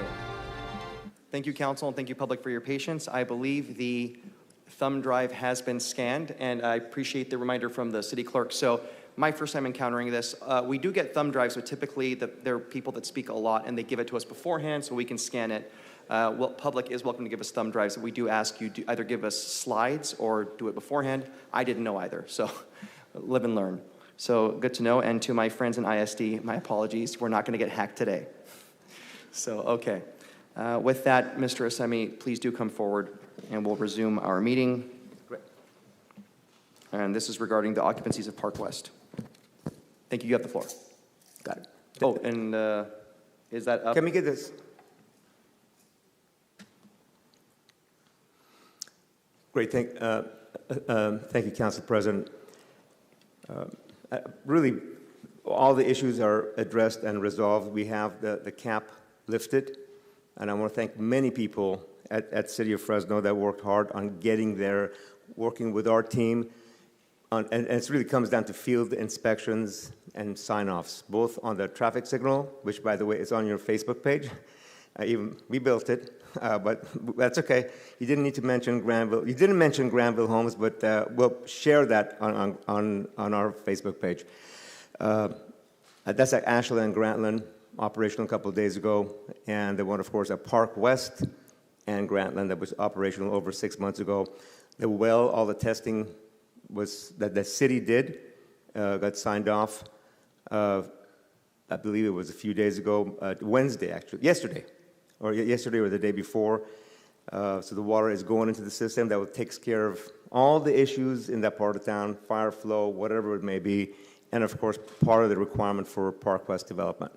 So I get Anthony White, Paul Amico, Chad Colby, Brock Bucci, who's no longer with the city. We want to thank them, Marcel and Alex Guerrero as well. Some of the folks, by the way, very helpful.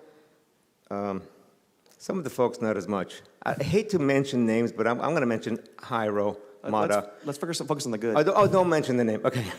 That we just found out this morning. You know, there's so many reasons, and I know you guys have over 5,000 folks who work here. Some folks go, how do we solve a problem? And some folks go, there is a problem for every solution. and I know you guys are under a lot of scrutiny. We have to follow the rules. But sometimes folks in this building don't follow the rules.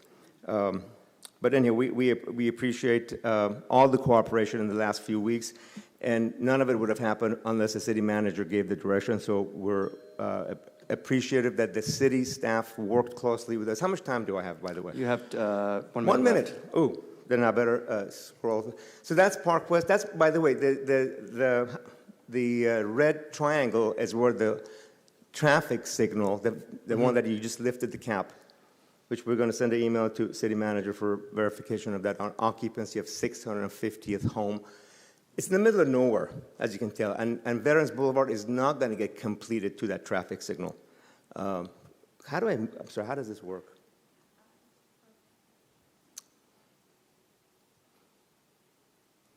Oh, there we go. Oh, okay.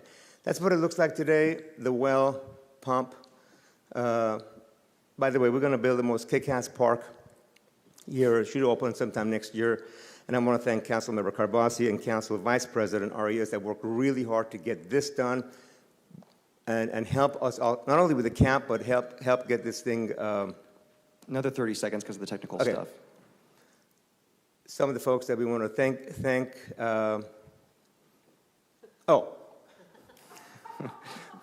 Why is it simple? Can I have a sidebar?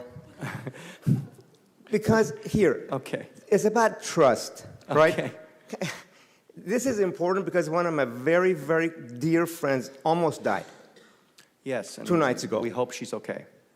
Of a very, very high blood sugar. Yes. 500.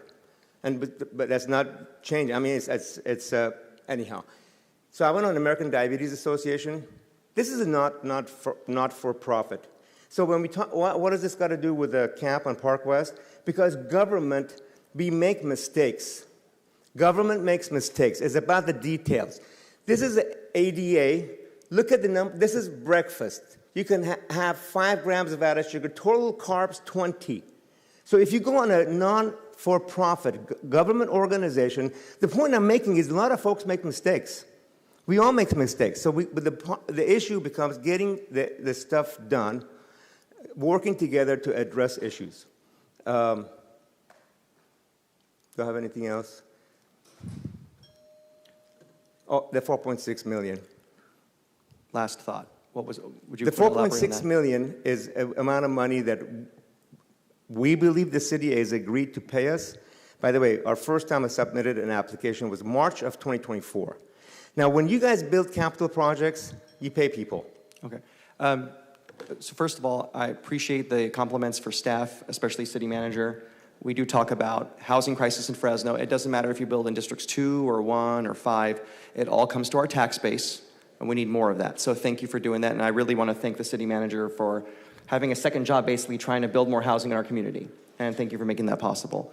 You mentioned 4.6 million. Just for the public, I want to be very clear. You said you're owed this money, but this is for what exactly? This is for Park West Drive. Can we go? Just real quick, elementary. So a developer will make improvements based on the rules. We widened Grantland Avenue. Okay. Built a collector, Park West Drive, and Ashland with all improvements that are according to our agreement. We're supposed to get paid back. We submitted these way before April which is a deadline. Okay. Some as early as March of last year. Okay. Now, there's a bunch of stuff that had to happen, and the devil is in the details, as I put on the American Diabetes Association. The devil is in the details, and we get that. And you guys go, some developers, we want to make sure you 100% complete your stuff. Okay. So, and we appreciate that as well. But just the interest carry on that is $300,000 to $400,000 a year. Right. And when you guys do projects, you pay your subcontractors by phase. And here, there's a lot of money out that we have not. And we just got an email this morning that says you're not going to get paid till October. Okay, well, I thank you for letting us know about that, and I'm sure the council will look into that. Okay. Thank you. Appreciate your time. Thank you so much, sir. And thanks for building a, quote, kick-ass park. Yes. We like that. We're going to do something a little bit different out of public request. We're going to go to unscheduled communication this time. So I have 2 cards. Sorry, one.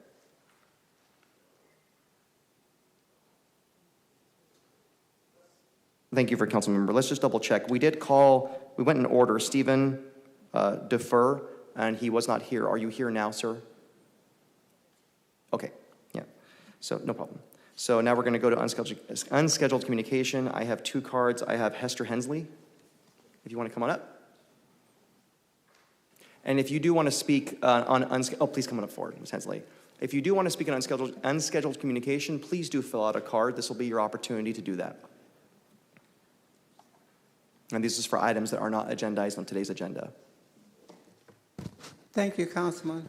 My name is Hester Hensley, and I am a resident of Southwest Fresno and has been since 1946.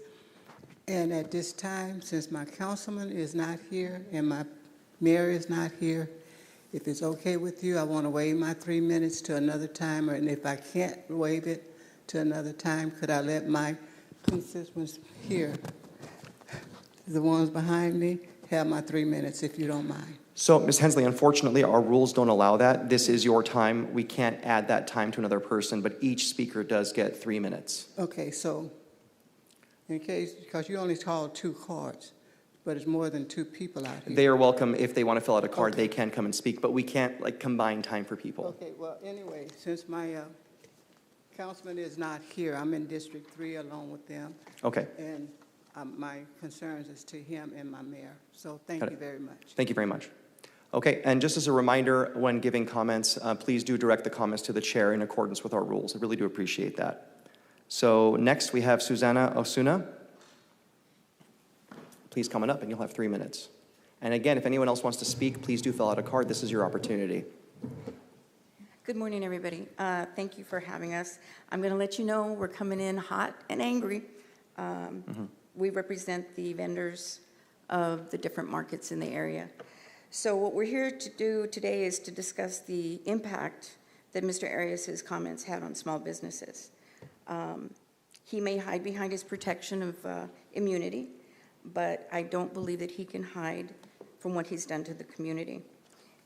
His position is it's meant to serve, and his reckless announcement sparked fear, panic, and suspicion, ripping through honest families and businesses who have done nothing wrong, all for the sake of his own agenda. Okay, that's not the leadership that we deserve, nor is it the representation our community expects. We believe that he lied, and according to his own words, he did it accordingly because he didn't like someone's political associations. And he made that very clear in his response, and I quote, "I urge businesses, especially those owned by Trump supporters, who are feeling the financial impact of the fear generated," end quote. The only fear generated was by Mr. Arias. The markets were safe, people were not afraid until he caused this panic. And so how can he say that he was trying to protect the people when he literally destroyed our ability to make a living? I called ICE and I spoke to a Sergeant Kelly who told me that those comments were investigated and due to their lack of veracity, nothing was done by it. So, you know, the responsibility that comes with public office demands both care and accountability, yet his words inflicted unnecessary hardship on our families. And we need to set things straight today. We don't want to get any more deflections or shifting the blame to the market's owners. I can tell you that the owners of every place that I've gone have been protective of us. They give us information on how ICE works. They don't make us angry or fear for our lives like this is gone.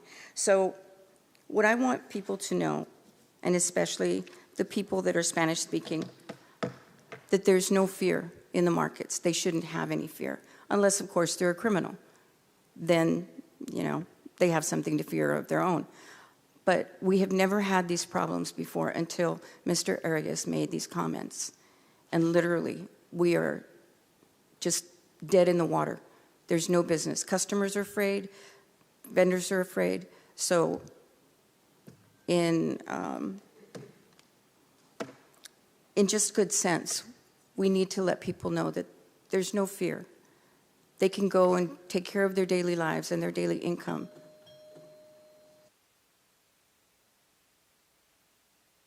Thank you very much for coming here today and speaking.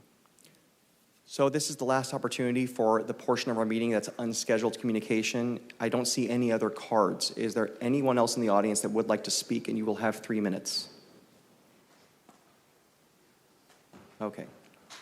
It looks like there will not be today. Thank you so much. We're going to end unscheduled communication, and we're going to resume with the next portion of our meeting. So next is the consent calendar. Do any members of the council wish to register a no vote, abstention, or recusal on any consent items? And then, of course, the 2 pulled items we have will be heard immediately after consent.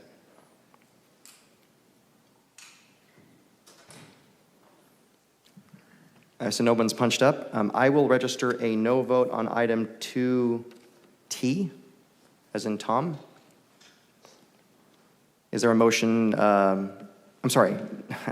Now we're going to take public comment on all consent, including contested consent items, as well as the closed session items. Again, consent, contested consent, and closed session. Would any member of the public like to speak on items on the consent calendar or on a contested consent or closed session item? If so, you'll have 3 minutes. Please do come forward and identify the item you want to comment on. I think everyone's on vacation today. Okay. With that, we will close that public comment portion. And we're going to move on to, if there's a motion to approve the balance of the consent calendar. Motion to approve the balance. There's a motion by Councilmember Richardson, a second by Councilmember Maxwell. Any opposition? There being none, the balance of the consent calendar passes 5-0. Thank you very much. We do have 2 contested consent items. I do want to ask the council, so it's 2 J and Z. I do want to ask, though, we also do have our folks for Measure C here, and we're trying to get to them before lunch if possible. Do we want to hear their presentation first? I know there'll be some questions, or do we want to do contested consent first? I'll leave it to the council.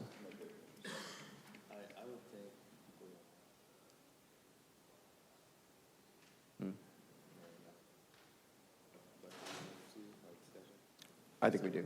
Measure C will have some questions, I'm sure. Well, they have a conflict, so that's why. We want to do it before lunch if possible. Council members need to be speaking in their microphone. I'm sorry. I'm worried about scheduling, so the question is... Yeah, my concern was, I'm not sure how long the presentation is. This tends to be a more lengthy presentation. I suggested after lunch where there's no rush, but I understand there's a conflict. How long is the presentation? Okay, why don't we do this? Why don't we do the presentation, go through questions, and then we'll get to contested consent after. Is that okay? Concur. Okay, and if there are more questions and they have to stay beyond lunch, we'll come back, and that's the way it is. We'll respect council members. Sure, give it a shot. Need to answer. Yeah, it's an important subject. Okay, you'll have the floor. We'll do the workshop, and then we're going to go back, and then we will do contested consent afterwards. This is fine. So this is item 3A for the public. It's a workshop on the Measure C renewal presentation. Thank you, Mr. Council President and members of the council. Pleasure to be here. My name is Robert Phipps. I'm the Executive Director with Fresno Council of Governments. I'm joined today by Kendall Flint with DKS, who is serving as our program manager for the Measure C 2026 renewal effort. And we're here to give you an update on how that is progressing today and answer any questions that you may have. And so we want to thank you for allowing us the time today, and for your staff, your very efficient staff, who keyed us in very carefully on when exactly to be here. So we sure appreciate that. Thank you. So just as a reminder for those who may not be familiar, Measure C, first and foremost, not a new tax. It's actually been with us for nearly 40 years at this point. It is a half-cent measure that has funded billions in transportation improvements since 1986 for roads, transit, and infrastructure. And without it, many of our projects and the transportation amenities that we enjoy today would either be delayed or cut entirely, making travel less safe and efficient.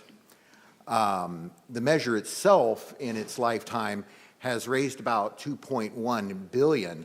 But what I like to call the secret sauce of it has not been in what it itself has earned, but what it has managed to leverage over that time on both a regional scale in terms of the major projects, the capital projects that we've invested in, the highway and freeway projects, as well as on a local scale in terms of additional state and federal funding, and that has occurred primarily by investing early, using these local funds combined with, using Measure C funds combined with other local funds to front load transportation projects in the early phases, such as design and environmental and perhaps even right-of-way, and then using federal and state funds for construction, because that's typically what our federal and state partners like to see is projects that are effectively shovel-ready.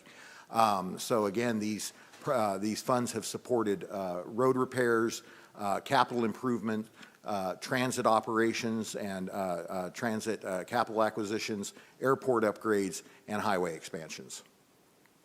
So what is it costing us in terms of the average household? We estimate about $8 a month for the average household. That is an average.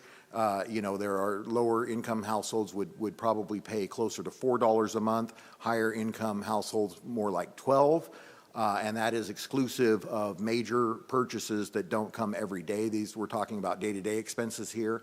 About $8 a month is what the investment is on a household basis.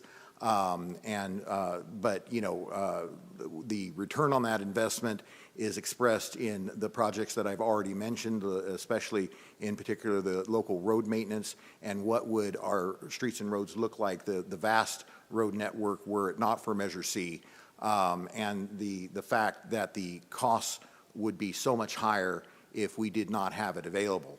And then another very salient point is that 25% of that money is actually originating from outside of the county, from residents who do not actually live here but are visiting family, friends, one of the national parks, or here on some other form of business or leisure. So only about 75% of that funding is actually coming from our own folks, our own residents. So as part of the renewal effort, we have undertaken a major renovation of the original Measure C website. This is a picture of the homepage, measurec.com. And we have invested heavily in adding a lot more detail in terms of the expenditures to catch up with exactly what each community has done with the funding that they've received. That includes Fresno, so some of the numbers that are going to follow are coming directly from this website and are up to date, I believe, as of March of this year. And so you can go into the website and under programs and projects, and you can see community by community how much each community has received directly back in terms of direct allocations that most of which goes to street and road maintenance but can be used for many, many other purposes, as well as, again, the major capital projects such as Veterans Boulevard. That is probably the most recent major regional project that's open. So in the city of Fresno, under what we call the local program, what the measure calls the local program, since 2006, $192 million that the city has received. Again, that can be used. There's a lot of flexibility in that funding. There is some that is earmarked specifically for local street and road maintenance, but a lot of it is also available for other uses, ADA, you know, complete streets, a variety of other programs or projects that are eligible for use. But $192 million directly into the local program, which is distinguished from the $170 million that has gone directly to public transit. So in this case, Fresno Area Express FACS, the public transit system here in the city of Fresno. So two separate pots there. That is what Fresno has received for those, and then an additional $20 million specifically for bike trails, pedestrian improvements, and the like. And with that, now we are looking at how do we reimagine the measure. That is the process we're going through now. And so I'm going to turn it over to Kendall to discuss that further. Thank you, Robert. Again, I'm Kendall Flint with DKS Associates, the project manager for the Measure C renewal effort. And what we are in the process of constructing right now is a new expenditure plan. And in order to do that, we have set a steering committee. Now, since the time that this presentation was provided to council, some things have changed and some things have been made larger. So our steering committee focus is still the same. We still have them focusing on the length of the measure, the revenue allocation by category. That's whether or not we're going to continue to have the same amount going to local streets and roads versus regional versus transit. And then also looking at revenue allocation per agency, which is the percentage of the overall Measure C funds that goes to the city of Fresno, the other member agencies, as well as the county. And then we're looking at oversight and reporting requirements. As some of you may be aware, in the current measure, there's nothing in there that specifically says if you don't have your audits, if you don't turn in your receipts for the funds that were spent, there's something that we're going to do about that. In the new measure, we're intending that perhaps there will be withholding of funds if you have not put that in there, and other types of things that provide guardrails, such as public engagement. So right now we have a second site that's measurec2026.com. This site has all the information about the renewal effort as well as the upcoming workshops and events that are happening. We've had 2 this week, one in Clovis, one in Fresno. We've got a virtual meeting next week on Wednesday, and then we have another meeting that's taking place on the west side of town the following Tuesday. This will also give you an opportunity to participate in what we're calling Build a Plan. One of the things we heard from the 2022 effort was that people had very specific ideas about how they wanted Measure C funds to be spent, and they didn't feel like they were given an opportunity to weigh in on that. This is a multilingual site that allows you to literally allocate Measure C funds as you see fit. So far, we've had over 25,000 hits on this website. We have compiling that information. We're going to be presenting that both to the steering committee, both the Fresno Council of Governments Board as well as the Fresno County Transportation Authority Board, and making those numbers public. So this site, that exercise is going to be open until July 31st, so we really do encourage folks to take advantage and tell us what you think. Now, as I mentioned, these are out of date at this point because it was a previous one, but we are having a virtual workshop next Wednesday, and that's going to be at 6:00 p.m. You can access it from the website. And then the following Tuesday, we have a second, our last public workshops, and that's also available on the website. In terms of the things that are happening past that, we've convened a steering committee that is now we had started with 24 members, and these were 1 from each agency plus 3 from the city of Fresno and a number of at-large members. The board of the Fresno Council of Governments directed us and staff to work collaboratively with a parallel effort from Transportation for All. So at this point, our efforts, both in terms of engagement and the steering committee, have been combined. And we have been meeting with them fairly regularly to work collaboratively on a cohesive way of presenting that data so that folks can get the whole bit of it as opposed to any one side of it. And as a matter of fact, this afternoon is our first meeting of that joint group. That's at 3 o'clock. It is not open to the public. However, we are broadcasting those via Zoom. You can take a look at all the materials that have been presented at the previous 4 meetings, the agenda of today's meetings, and then see what was happening. The goal here is to have another 5 meetings over the next 5 to 6 weeks and to wrap up the development of the plan by mid-September, and then on September 27th to have what we're calling the Big Tent event, which would likely be somewhere near the convention center. That is a public meeting where we're going to show what the steering committee has recommended, ask people to weigh in on that if they liked it, if they didn't like it, and then at that point, we would move forward into polling, which is anticipated to take place the first week of October. And then with the results of that coming in, there would be a joint meeting between the Fresno Council of Governments Board and the Fresno County Transportation Authority Boards to determine if that package of investments as recommended by the steering committee, as influenced by the outreach program, is the one they want. And then they would make that request to the Board of Supervisors to place it on the ballot in 2026. That's really a conclusion of our presentation today, but both Robert and I are available to answer any questions that you might have about process or where we are. I would like to say that the information and the outreach efforts conducted by our team, which has been quite large, as well as the Transportation for All's team, has shown us a similarity in the data, despite what you may have heard on radio, television, print. what we're seeing from the public is very consistent across all of these different groups, whether it's rural areas or urban areas. And we're going to be showcasing all that information so that all of you, your constituents, and the public at large will be able to share that information as well. Just thank you. Thank you so much. Now, I have two council members punched up right now. First, we'll start with Councilmember Vang. Thank you very much, Council President Karbasi, and good afternoon, Robert, Kendall. Thank you very much for the presentation. Just a few backgrounds. The presentation today to Fresno City Council, this presentation is available on your website?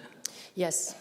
Is this the only presentation available to the public on your website? There are multiple presentations, and I might suggest that the more recent public workshop presentations, which took place last night and the night before, would be great for Fresno residents to take a look at because it's been updated since we last, we were originally going to make this presentation, I believe, a month and a half ago.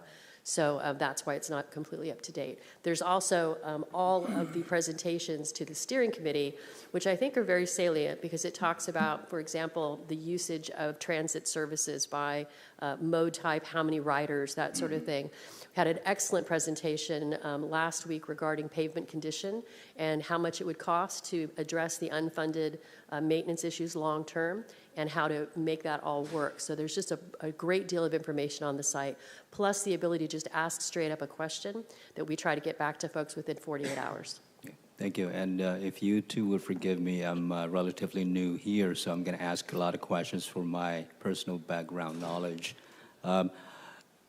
Is this the first presentation to this body of government by Measure C, either one of you? Actually, Robert has been here before several times.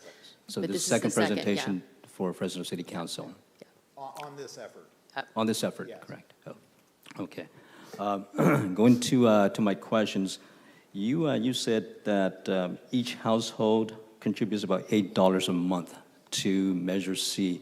Could you define household? Yes, for purposes of our estimates, and that's working with economic forecast, and basically when we look at the totality of the tax coming in, that's based on a household of 4 people, 2 adults, 2 children. That's why we're saying sometimes if people have a smaller household, it might be less, or if they have a larger household, it might be more. But overall, based on the averages, that's what the economic projection was. So it's based on population? Yeah. Okay.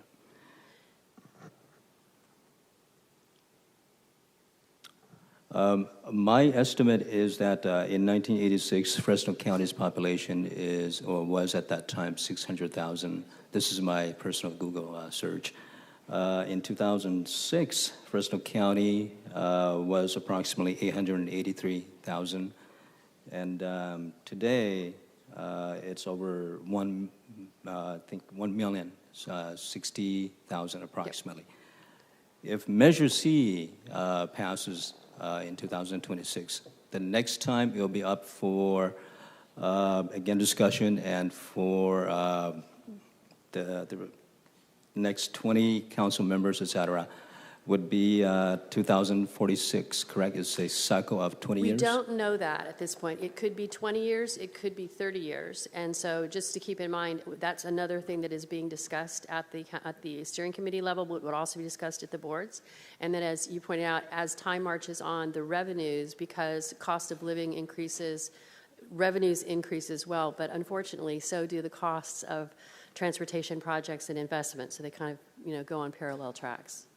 But if Measure C passes in 2026, the next cycle will be determined as part of that Measure Correct. C in 2026. Correct. Okay. Whether it is 10, 15, 20, 25, Correct. or 30 years will be determined at that time. Yes. Okay. And one of the things to keep in mind on the measure, one of the things we're introducing or at least talking about in Orange County, Southern California, it's one of the first self-help counties in the state. One of their guiding documents is basically to say, let's take a look at this every 10 years or every 7 years in case things change. There may be new modes of transportation, new things that people are interested in. So that's a possibility that we'll be taking a look at in this process as well. Okay. And in your presentation, you said Measure C has raised over $10 billion for the county. 2.1, that's from local funds, local Fresno County sales tax.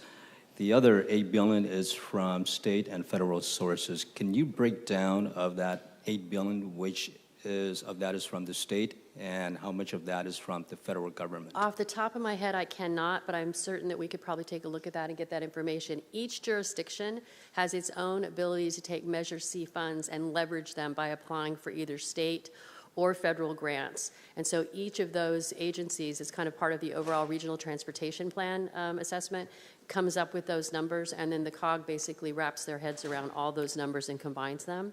But that we could probably check that out in terms of the documentation. I don't know off the top of my head. I can tell you that in California, many of the funds that are set aside in Senate Bill 1, which was the gas tax that was then altered in 2016, there's a set aside in that is exclusively for self-help counties. It means you cannot access that unless you have money to play and pay. And on the federal standpoint, there's also a number of programs that are restricted to only those agencies that can put additional funds up in order to make the leverage those. Did you want to add something? Yeah, just to be more specific, for example, on the federal side, for a lot of the funding streams that come through the Federal Highways Administration, for example, that the local jurisdictions, including Fresno, use, such as the Surface Transportation Block Grant Program or the Congestion Mitigation Air Quality Program that Fresno COG, both of which Fresno COG administers. The typical matching requirement for those programs is approximately 12%. So 12% is the minimum requirement in order to attract more federal funding. Some jurisdictions can choose to overmatch, for example, and then there's also discretionary grant programs that they can apply for, basically both again at the federal and state level, where they're competing on either a state or national scale. Again, they choose, there's typically a minimum match requirement of somewhere between 12 and 20%, but some of them can be as high as 50%. And so again, that's where like I said, the secret sauce comes in, because were it not for Measure C, they would not have the matching funds. A lot of the jurisdictions would not have the matching funds to proffer. Yeah, and you find that those are predominantly on the matching funds. It's less about like the local streets and roads and more about the larger infrastructure projects. 180 is a great example. And if you also look on the website, themeasurec.com, you'll see a multitude of projects by jurisdiction with some information about how they were funded. And so in some cases, you may see $100,000 of Measure C funds and $3 million of others. So it's a substantial tool in order to increase. That's basically for every $1 we collect, we're actually getting 4 more. So it's quite impactful to the region.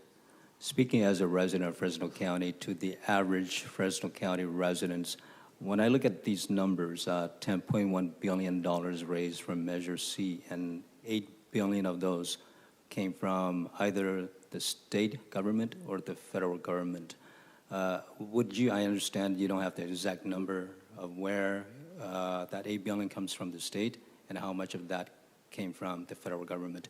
Would you say that a majority comes from either the state or the federal government of that $8 billion? I would say federal, because it's the Federal Highway Administration. These are for the larger projects. Right. So, most people, it kind of scares me and others, when you talk about the cost of an intersection or the cost of a freeway, it is millions and millions and millions of dollars, hundreds of millions of dollars. And so those really require that federal input, right, that making that happen. It's less likely on things like a local road in your community. However, the state of California has been very aggressive in its awarding of grant programs for safe routes to schools, for improving connectivity for folks with disabilities. There's a lot of things out there that they can do. And also, I would say the transit services also benefit from funds that they can get.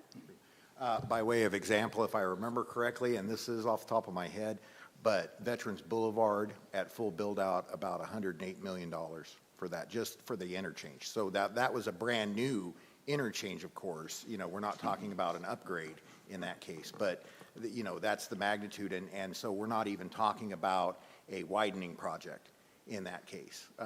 So you can see on the order of magnitude that we're talking about with just that one example. And so I'd like to make a request, if you could get the exact number or as close as to exact number of that $8 billion breakdown from the state and from the federal government. Really appreciate that. Sure. Thank you. My next question is the collaborative inclusive outreach that you have done, going to the community and having the community listen to and listen to their input. Started, at least in the presentation today, you listed May 27th, Really measured, May 28th, Kingsburg, June 23rd, Fresno, Northeast Clovis area, June 24th, Fresno Northwest area, June 25th, Wednesday, Fresno Southwest downtown area, July 13th, Tuesday, Clovis, July 16th, Fresno West Central area, and Thursday, July 17th, Prather, Aubrey area. If I were to break down the city of Fresno into 4 quadrants, 4 area, we have northeast, northwest, southwest, southeast. I do not see southeast here as a list of the timetable that you're going around to the city of Fresno. You have southwest, you have northeast, you have northwest. Is there an overlook on that? Yeah, so what you're looking at, again, that was a bit older, and those have already changed a bit. So we actually have at this point a digital map that shows every single zip code in the entirety of Fresno County. And so we're going to be able to demonstrate, what outreach took place in each and every zip code. So while we were doing ours, Transportation for All was doing theirs. And more than just having workshops, we've been doing walking audits. We've actually had community conversations with over 3,000 residents throughout the county. Plus, we've been doing pop-ups and other events like at community meetings in people's homes, this sort of thing. So quite comprehensive. When we have our meeting with the steering committee on the 30th, we're going to be presenting collaboratively with Transportation for All the totality of that. But like all together between the 2 groups, we've had 14 workshops, and several of them have been in that area of the city of Fresno. They were done by T for All as opposed to being done by the Fresno COG people, because we had future workshops that were planned for actually moving into August and September. Due to the board direction to combine the efforts, we had to streamline those activities in order to be able to finish on time. So we are combining all of those and still making sure that every single city and every single community, all 5 supervisorial districts, were represented and will have feedback that they can come back to us. That also includes, for example, specific outreach to our Punjabi community, which is out in one end of town. We have other communities that are communities of color. We have communities that are seniors. We're dealing with students that are trying to get from point A to point B. So we're trying to make it, and I think we have made it as comprehensive as possible, but we'll be able to demonstrate that in the mapping tool that will be out next week. Go ahead, Robert. Oh, I was just going to say, Kendall alluded to this already, but as a result of the collaboration effort, we have turned more of our resources rather than the workshop approach, because Transportation for All was ahead of us on that. And so we have turned more of our resources toward neighborhood canvassing, and she mentioned some of the numbers that we've achieved in terms of door-to-door approaches and the surveys that have been conducted as a result of that. And so, yeah, that's been our approach to the condensed timeline, is because we've had to abandon some of the workshops that were planned, as she said, all the way into September. We have put more resources into community canvassing on a door-to-door basis to try and make up for some of that.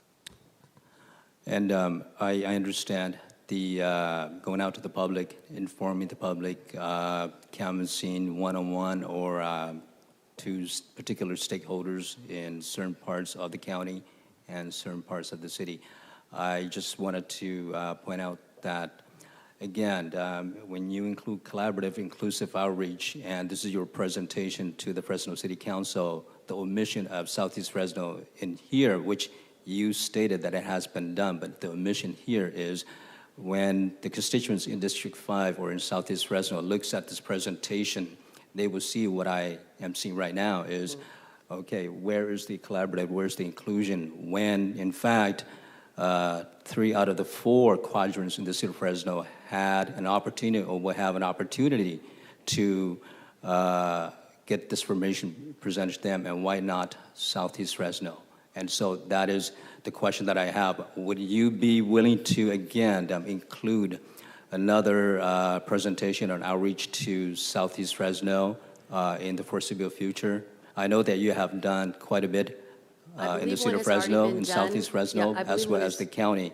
But again, just by looking at the presentation itself, At the time the presentation was made, just to be clear, at the time the presentation was made, we still had additional workshops that we were doing, but Transportation for All actually did a workshop in that area. It's not part of this presentation because of the time frame that we were under constraints in order to get the presentation deck to council. But that has taken place. And what I might suggest, Councilmember Bang, if you're up for this, I'd be happy to come back at your next meeting with an update that shows all of that information, as well as the additional outreach that was done by Transportation for All, so that you'd be able to see all the things that happened for your constituents as well as everybody else's. Yeah, and I'm not only speaking for District 5 constituents, but as a geographic area of Southeast Fresno.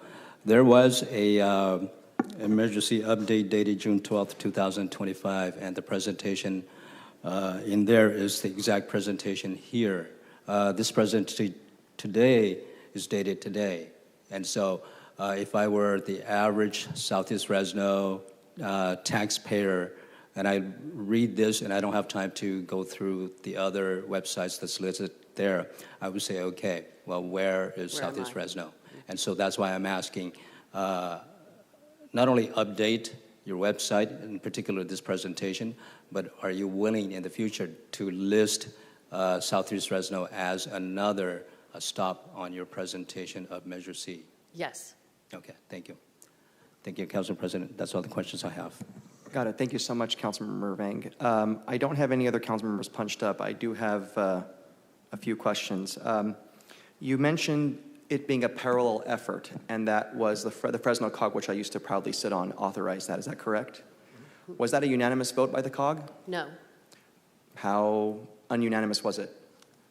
It was, as I recall, the vote to continue the discussion in May was 11-5, and the vote in June to go ahead and finalize that collaboration was 11-4, with one member absent. Okay.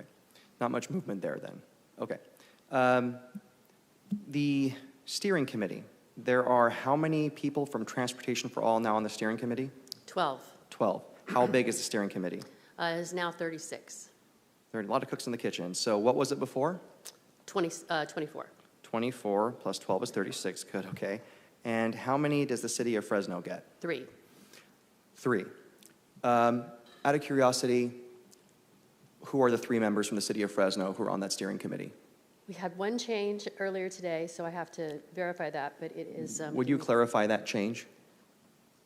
Yes, I will let Robert clarify that change. So we have removed Brooke Ashton from that I want to be committee. clear. You removed Mr. Ashton? Yes, he has been removed as of today. The other members are Chuck Riojas and Karen Musson. Why was Mr. Ashton removed? There were ground rules that were established when the steering committee was formed that are going to be reiterated today as the Transportation for All folks join. This is going to be the first meeting today where the new committee is combined, and those ground rules will be reestablished, but the ground rules state that among them that there should be, civil discourse among the committee members, and that there should be no open criticism of the process in the public. You have to help me to understand something. So we get 3. The city of Fresno that represents over 50% of the population in this city. We only get 3 of 36, and that is 8.3%. And now one of our members has been removed. And then you're telling me it's because he exercised his right to opinion and to be critical. It's ironic, though, because Transportation for All, a lot of their members often are very opinionated and critical, and they've criticized our process and been able to muscle their way into this. it's very frustrating for me. Transportation for All, I'm curious, who appoints them from the government? Are there city councils that appoint them? Are they elected by anybody, the members of this coalition? No. Not elected, not appointed by any elected officials? No, not appointed by any elected officials. That's So they represent what public exactly?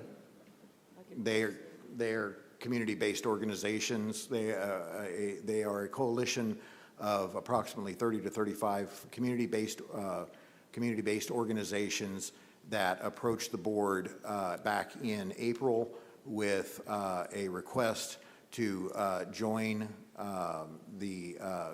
together the efforts because they were working on a parallel effort with the potential for multiple ballot measures to reach the November 2026 ballot.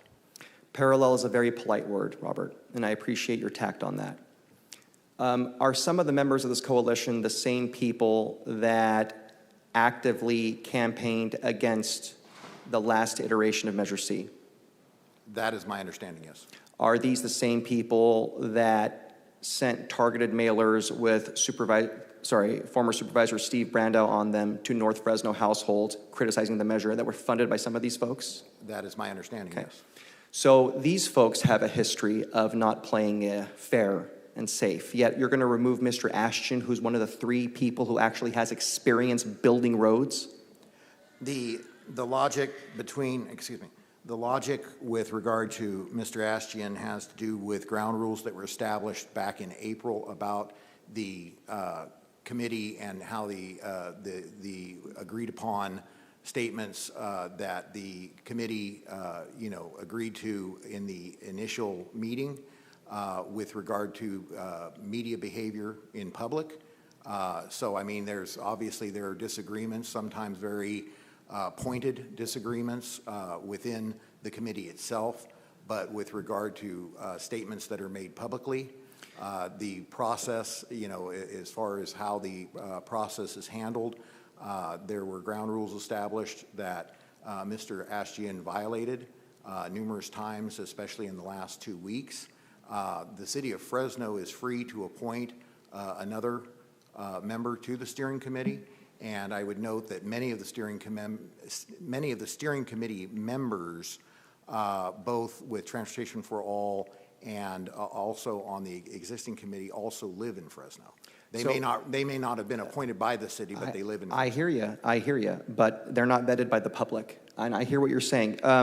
Now, I'm just one council member. Here's my appointment. Reappoint Brooke Ashton. That's my appointment. That's my recommendation. He has First Amendment rights. I may disagree with the things that Transportation for All folks have said and done in the past despite the damage to the public, but their right to voice their opinion, they're not breaking the law. They're following the law. Mr. Ashton has a First Amendment right. We just had a debate today about one of our colleagues making statements. It's their right. For you to remove him from the committee for exercising his right, especially given his experience building freaking roads, I'm sorry, that's a big problem. I mean, I don't know. My worry with this measure, and I'm pretty much going to shut down now because I'm really disappointed. Now, Robert, I think you are a terrific director of COG. I've enjoyed working with you and being on the committee that reviewed you. It's not about you personally. It's this decision that was made to remove Brooke. That's not okay. Not with me, at least. It's completely wrong. I do worry about the politics. I think that I have a lot of people I respect who are trying to play nice with the other side. That is a fool's errand, in my opinion. I do not know how this measure is going to pass. I've asked this question before. What is your plan to pass this measure? I still don't see it. We need Measure C. We need a Measure C that reflects the values of not just the public, but the voters. Not just the voters, but the taxpayers. And unfortunately, I have seen this process continue to move, even though the last time this city and the Transportation Committee negotiated with a lot of these folks, and they went and reneged after they got what they wanted, and they campaigned against it. That is going to happen again. It's going to. And now you're telling me one of our representatives, Brooke Ashton, has been removed for exercising his First Amendment right. Those ground rules are not law. My recommendation, put Brooke back on that committee immediately. Thank you. Thank you. Councilmember Maxwell, you're punched up. Thank you, Council President, and thank you for the presentation. That was a lot. I appreciate you taking the time to educate us and inform us. Can you confirm a comment that was made? How many appointments does the city of Fresno have? Three. Who makes those appointments? The mayor. Yeah, we turn to the city administration for that. Okay. That's written down in your bylaws that the mayor gets 3 appointments to that steering committee? So this was, in retrospect, I would have preferred that it was a different path, but let me explain. When we had an open process that the COG put out that asked for applications from all the cities, and in some cases we got applications, in some cases we didn't. For those cities that we did not get applications, staff reached out not only to the mayor's office, but to the city manager's office and to other staff and said, who would you recommend? Are there people we can be reaching out to? So they give a recommendation. Exactly. It was not an appointment in their traditional sense. And so those folks were, we were provided names and contact information. We reached out to those folks, provided them with a written a set of criteria and rules that if you do this, this is what you agree to. They did. Now, Mr. Ashton was already out of town today. He's already actually has an alternate that he appointed. That individual will be sitting on the meeting today on behalf of the city of Fresno, and we very much hope that he would continue to serve in that capacity moving forward. Is that the plan, to make them from That's the interim the to the permanent, or to currently- consult with Mayor Dyer? And I would consult with Mayor Dyer, but I think the way that the committee was set up is all of the appointees had an alternate if they could possibly have one, because sometimes things happen, people do go on vacation, et cetera, et cetera. So in this case, there has been a replacement that has already been made. Yeah. That'll be there for the meeting today. But if you as a body with Mayor Dyer, if you would like to change that, I don't think we have any issues with that. We just want to make sure that we can meet with whoever that individual is to bring him up to speed on all the information that's already been shared. And just to be clear, I don't think it's a First Amendment issue as much as I've been doing this for 25 years. I have rarely seen the volatility in both the elected officials and the public that you see here. And so this is tenuous at best with a 36-person steering committee. And it was tenuous at 24. So one of the things that we asked folks, and they all agreed to, all of them, is that great in this meeting, and you guys do it here. We can have debate, we can have spirited debate, but what the ask was that at least while we're going through the process, that you refrain from bashing that process during the process. Does not prevent anybody from being asked a question, said, do you prefer this, do you prefer that, do you prefer that? That is not it at all. That was not it at all, but it was requested by the FCOG board chair and reiterated at to council. who is the interim that took over that open vacancy? Hold on.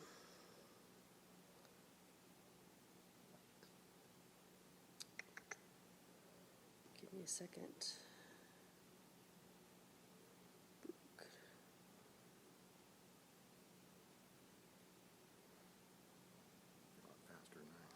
Well, here we go.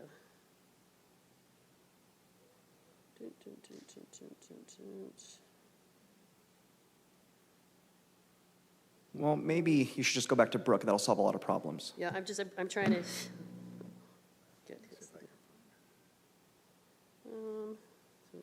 Councilmember, what was your question? Who's the interim what? Who's the interim now that Brooke's not in that seat? Yeah, there's an alternate. I'm just going through. Here's Karen. Here we go. It is Matthew Cazares. What's that individual's background?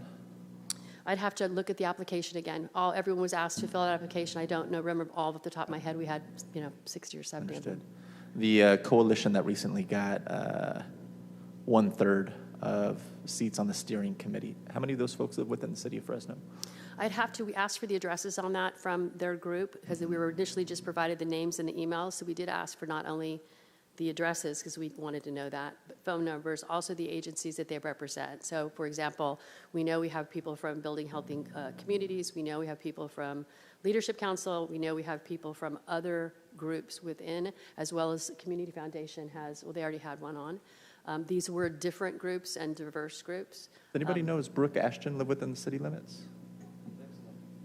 No, I don't know anymore. Go ahead. He moved, so he wasn't a county island in the city. I'm not sure if He does live in the city limits. Right. He lives in the city limits. I share some similar concerns with Councilmember Carbasi, Council President Carbasi. I do not know Mr. Ashton very well. I know that we disagree probably on a number of political issues. But it worries me that we have allowed 1/3 of the steering committee to be commandeered by folks who have previously opposed it financially, on the ground, on social media. We don't know if they live in the city of Fresno. And now we're removing. We do know they have to be, that's part of the situation. They must be Fresno County residents. We don't know how many of them live in the city of Fresno, which goes to my point. It does concern me that we've removed Mr. Ashton. I read the piece, disagreed with a number of points made in it. That's okay. I don't think that we need to have 1/3 plus of this committee commandeered by people who all think the same thing, even if they disagree with members in the community, such as myself. And so this is becoming more and more difficult for me to digest as we let more of these outside folks in, and we're getting rid of the city of Fresno appointees. I agree with Councilmember Carbasi. I think he should be reinstated. It's going to be my opinion and advice. I know that at the end of the day, we don't have any formal sway or decision-making over the matter, but I just wanted to give you my 2 cents. I think that he has a background and knowledge that a lot of folks on that committee do not have, and I think that's valuable, even if some of the points that he makes, some of us may disagree with. I think it's still valuable, and I would like to see him be part of that body again. I would say as the facilitator, Brooke was very knowledgeable about the costs of road repair and being able to vet, so that was really helpful. I would say this, that both Robert and I, in order, right, we both serve at the direction and pleasure of the FCOG board. And so the direction given to us is what we've laid out for you today. We are both, I think, just in background, the original thought was to have 4 members from Transportation for All, and that change was made. Again, we are just responding to the change and the direction given.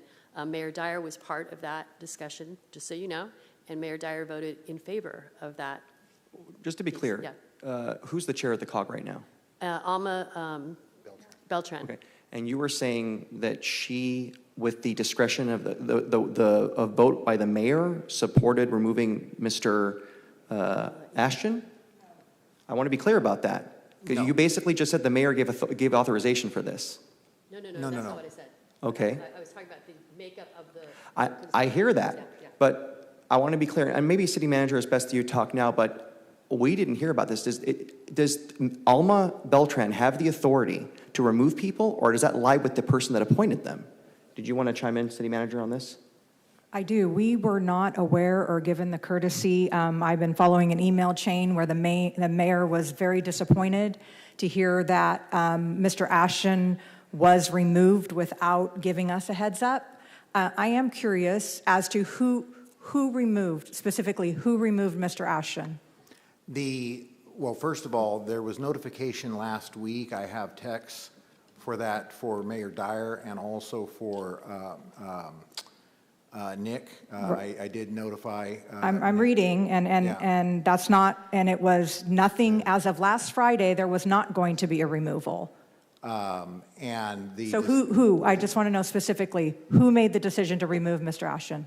The decision was made yesterday during a facilitation committee meeting among, specifically, it was the chair. It was Mayor Beltran.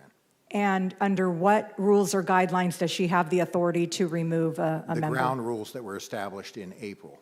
And were the ground rules were approved by COG, the COG board?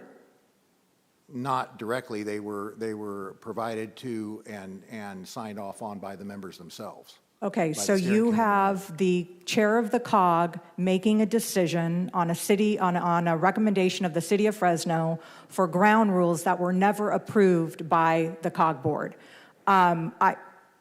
This is unacceptable. It's unacceptable to the mayor. It's unacceptable to our administration that we can have one elected official make a decision. And was the replacement or the alternate, was that one of the people that was recommended by the mayor in addition to the other people, or was this just a community person that submitted their application? That I'm not certain of. It was Mr. Ashton himself who said who his replacement was going to be. No. What I'm saying is I know Karen Masson, Brooke Ashton were the names that were put forward by the mayor. As well as Mr. Riojas. And Chuck Riojas agreed. I thought I heard you say that a Matthew Casares was the alternate and is filling in on an interim basis for the seat that Mr. Ashton was removed from. Was he an outside application? Mr. Ashton requested that Mr. Ashton's on vacation this week, I believe. Can you speak on the mic, please? I'm sorry, because we can't hear you on the record. So Mr. Ashton requested Yes, Matthew Casares? Yes, he did. You guys, what is this process? So we have a person who's been kicked off who is suggesting that somebody... In the timeline, he had not been kicked off. So Brooke advised me yesterday or day before yesterday that he was going to be unable to make the meeting. We had been asking all those folks to have alternates that they could work with, and we were being very open about that. He said, great, this is the individual that would be You're asking attending. the individual steering committee members to Yes. create their own alternates? Yes, in some cases. City manager, for the record, I'm not a detective, but a Facebook search shows Mr. Casares doesn't even live in Fresno. He's in Reedley, which we love Reedley, but one of our 3 City of Fresno people is now from Reedley. So clearly this is a problem, and I obviously don't think we're going to solve it here on this dais, but I think we need to have some separate meeting to talk about this, because I can tell you we know that there were some concerns, that there were, of comments that Mr. Ashton made, and we talked about it internally last week, but I'm just reading an email from Nick that as of last Friday, it was status quo. And so I'm not quite sure what happened from last Friday to today, other than Mayor Beltran deciding that she wanted Brooke off, which I believe without those ground rules being approved by the body, I don't understand why, as the chair of COG, she would have any authority over that. I question that authority, and I completely disagree with that authority. So I think we probably need to regroup and have a conversation. And I think that you are setting a really, really high standard when you think that 36 people are going to toe the line to the standard of one elected official, and that she is going to single-handedly decide who is going to be removed or kept on this committee. I think it's a very dangerous process that you're going down. So like I said, I'm going to leave my comments there, but we do not agree and we vehemently disagree with the action that has been taken. City manager, I know the mayor's not here today, but maybe if we can take some time to call him. I don't know if I feel comfortable with our city, any of our representatives attending today's meeting until we get this resolved, or having someone who I'm sure is a fine person, but doesn't even live in the city, now filling one of the only 3 votes of the meager 8% we get, despite having half the county's population. I hope you can understand why, for people like us that are actually accountable to voters, because if all else fails, no one knows the Transportation for All people. They know us, and they call us, and they get mad at us. We're the ones that are faced with a chair without a chair when the music stops. So what are the next steps? What are we going to see? When's your meeting today? What time is it? 3 o'clock. 3 o'clock. Okay. And let me just reiterate again, we have 5 meetings come up. Today's meeting is basically looking at vision and goals, overall vision and goals for the measure. The meeting on the 30th is it's still allocations. important. No, it's still important. So can you show me a piece of paper or something that shows that Mayor Beltran had the authority as chair to remove Mr. Ashton? Can we show that that Mayor Beltran had the authority to remove? Is there enabling legislation or anything? Again, the decision was based on the ground rules, the forms that the members themselves signed that indicated their acceptance of. I hear what you're saying, but did anything say that Mayor Beltran as chair has the authority to do that? I would assume that Mayor Dyer has the authority to recall his appointee. Does anything say that Mayor Beltran, on her own, without a vote of the COG, has the authority? I'm aware, no. Okay, so as far as I'm concerned, you guys need to call Brooke, have him show up at 3 o'clock because he's still our committee representative. That's it. Any other members wish to speak on this? Okay, I think that's lunch, folks. Thank you for being here. Robert, thank you for all the work you do. We may disagree at times, but you do very good work for us. I appreciate that. And then I just want to say we will come back at 1:30 to contested consent and then closed session after that. Thank you.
right, everybody, the time is 1:51, nice and punctual. We're going to return this meeting to order. Council President Carbasi is going to be a little bit late. He's asked me to preside over this council meeting until he returns.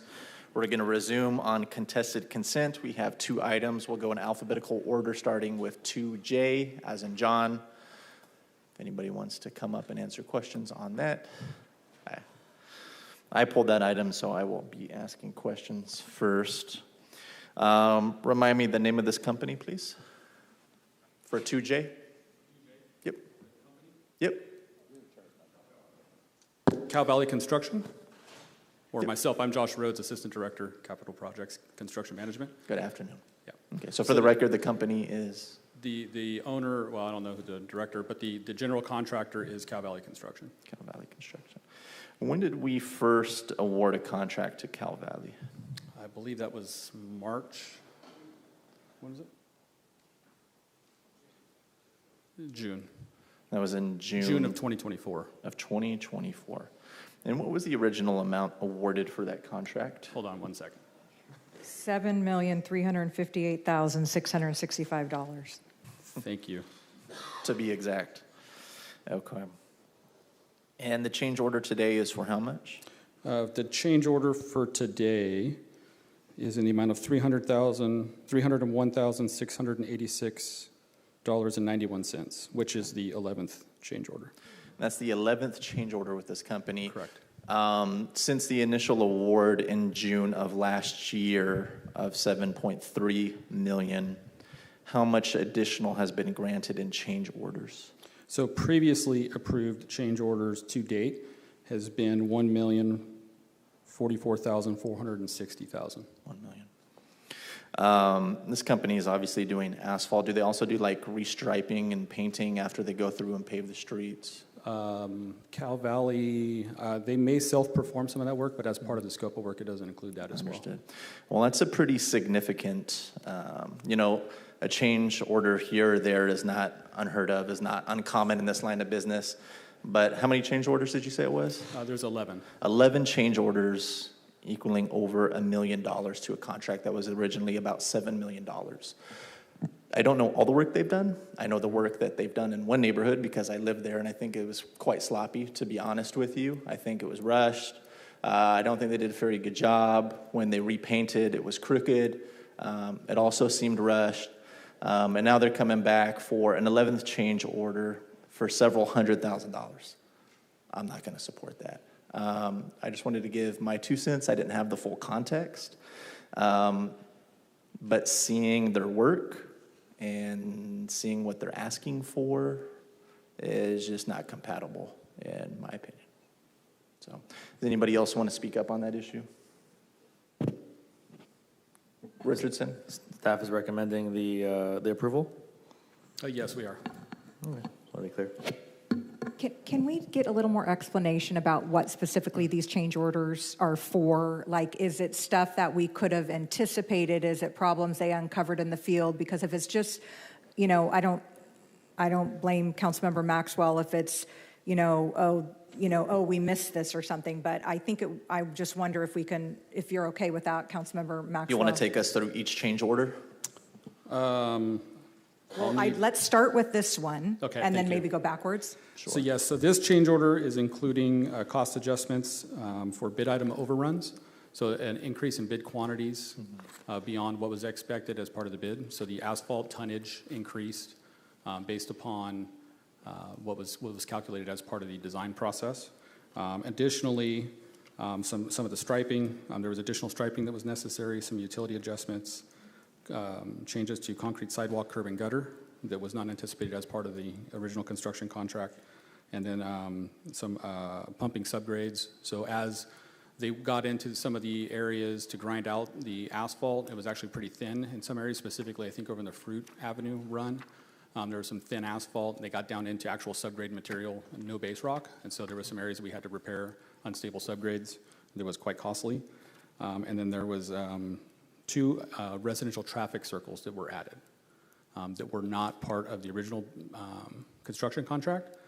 Have they completed the original scope of work that was awarded last June? before these were added? As of today, I believe all the work is completed other than the traffic circles. Okay. What was the original timeline given to them when this contract was first awarded? So when were they to have the work done by? The original contract completion date was July 31st, so the end of this month.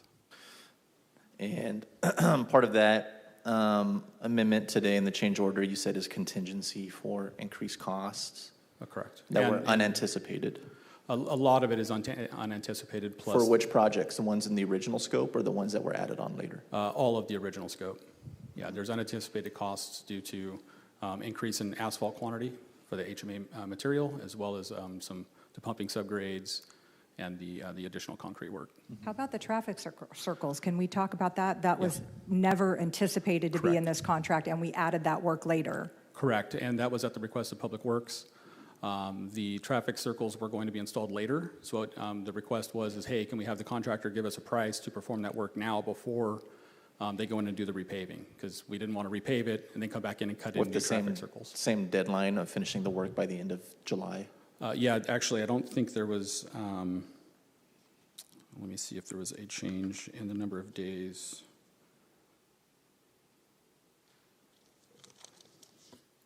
No, there was no additional working days requested for that. Were those projects added before the original projects included in the scope were completed? It was added, it was requested for the traffic circles, you're saying? The traffic circles. Yeah, when were those? The additional project. Asked, Scott? Kelly, come on up. Yeah, I don't remember. It was about 2-3 months ago that those came up. And they were not finished with the original scope of projects at that time? No, they were, so there's 8 areas. We had the last 2 areas, which was areas 7 and 8. I believe Wishon and Cortland were the two traffic circles, which was the last area we were going to be paving. So we got the pricing from the contractor before they went into that area. So, let's talk about these traffic circles, because I think, Scott, why don't you talk about them? Absolutely. Good afternoon, Council. Scott Mosier, Public Works. I'm interested in the timeline, I suppose. Absolutely. So the traffic circles, that's pretty straightforward. When we bid the project, the goal was to make this as much about repaving streets as possible. And Echo is a street between Olive and McKinley. And the approach that we were taking at the time, the plan was the contractor would do the paving, and that our Public Works Street Maintenance Division would self-perform installation of 2 small mini circles. So they're not large traffic circles or roundabouts like Wishon, Cortland, Echo. It's more of a small mini circle similar to traffic calming we do in new subdivisions.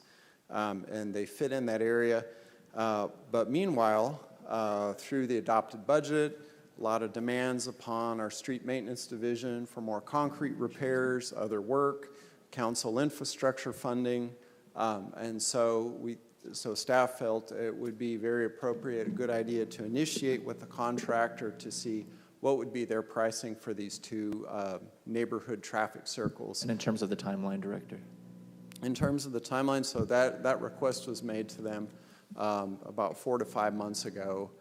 For a price on that. The price was within budget, and that created some capacity for our own crews and a better work product on Echo. City managers, are not a concern that when we add projects to an existing scope with a defined deadline of July 31st before the projects in the original scope are completed, that might lead to a perverse incentive to rush through the original scope of projects to then go on and complete additional projects that were added without extending the timeline? I don't disagree with you, and I think that we can always, if we were observing that, then I would always encourage the staff to ask for more time, to go past the July 31st time, especially since if it was at our request that we asked them to do work that we never intended them to do work. So I agree. I would not want them to be rushing work and not doing a good job, and because we're putting more work upon them and they're trying to get it all done by July 31st. I don't know if there was any concern expressed by the contractor of their ability to get this all done within the July 31st deadline, or if we talked about giving them additional days?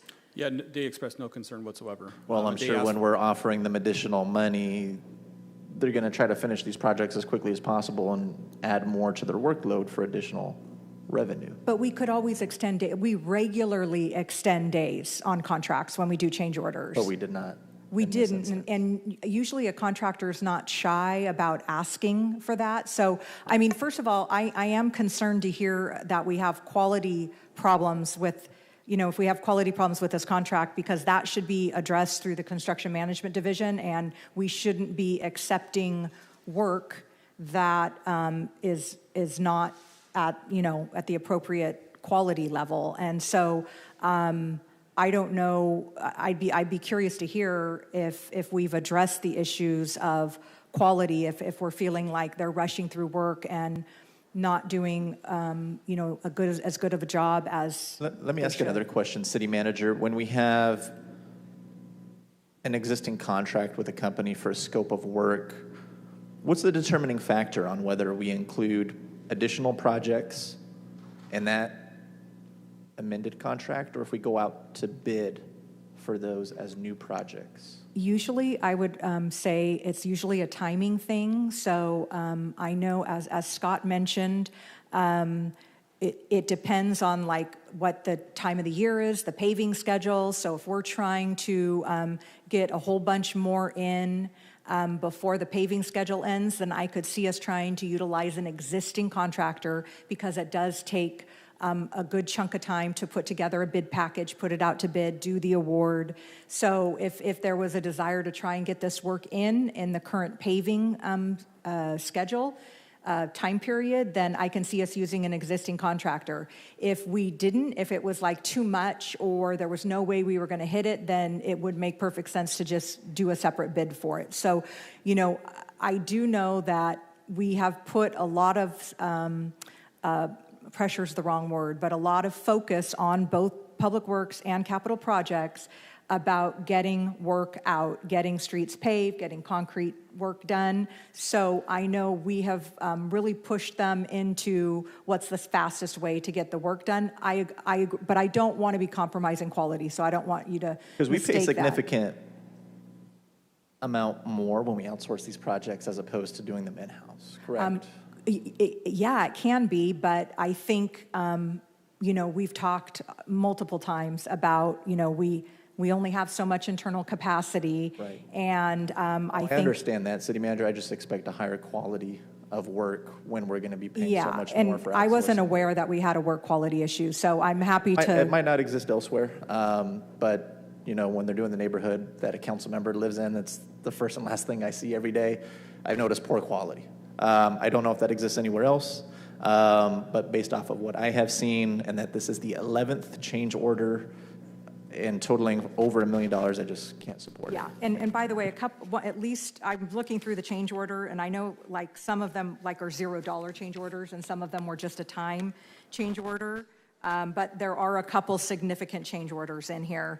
And so I hear what you're saying, and we can certainly take a step back and look and make sure that we're not rushing for the sake of rushing to try and get more work out. I am concerned to hear about quality issues, so I'll sit down. We have a new capital projects director. Denix is here now, and we will make sure that we are addressing the quality issues. Were you guys aware of quality issues? Yeah, this is specific to the area that you were mentioning. So this came up back in February. Okay. I myself drove the area. We had a number of DPU staff drive the area. We had our inspectors go and review it as well. The primary issue is not so much a structural issue. It's not a serviceability issue. It's an aesthetics. There's a seam that runs down the center of the lane that has a little bit of a lip on it that is Oh, not I know what you're ideal. talking about. Last month, they also put the paint on crooked for the bump warnings. Yeah. It seems the whole thing seems very rushed to me. Yeah, That's it. Yeah, and so back in February, I did drive it. Okay. I drove it again in May to see if there's an improvement. It does look like the seam is getting less because this was paved near the end of the season. Temperatures were getting colder. And that's pretty normal to see a seam like that develop. With the summer temperatures, what you tend to see is it heats up, cars are driving on it, and it kind of mushes it back in. And it does seem like it's getting better. What about the paint that Councilmember Yeah. Maxwell's talking about? I will look into that. We haven't heard anything about the paint. Appreciate that. Thank you, Assistant Director. So, Councilmember, your comments are noted. I hear Denix is here listening very intently, and we'll make sure that we're not sacrificing quality for time as we try and get as much work in. But I feel I really have been pushing the staff of like, get as much work done, you know, pave. So we'll make sure that we're paying better attention. I appreciate that, City Manager, and I appreciate you and Denix. Nice to meet you. Hello.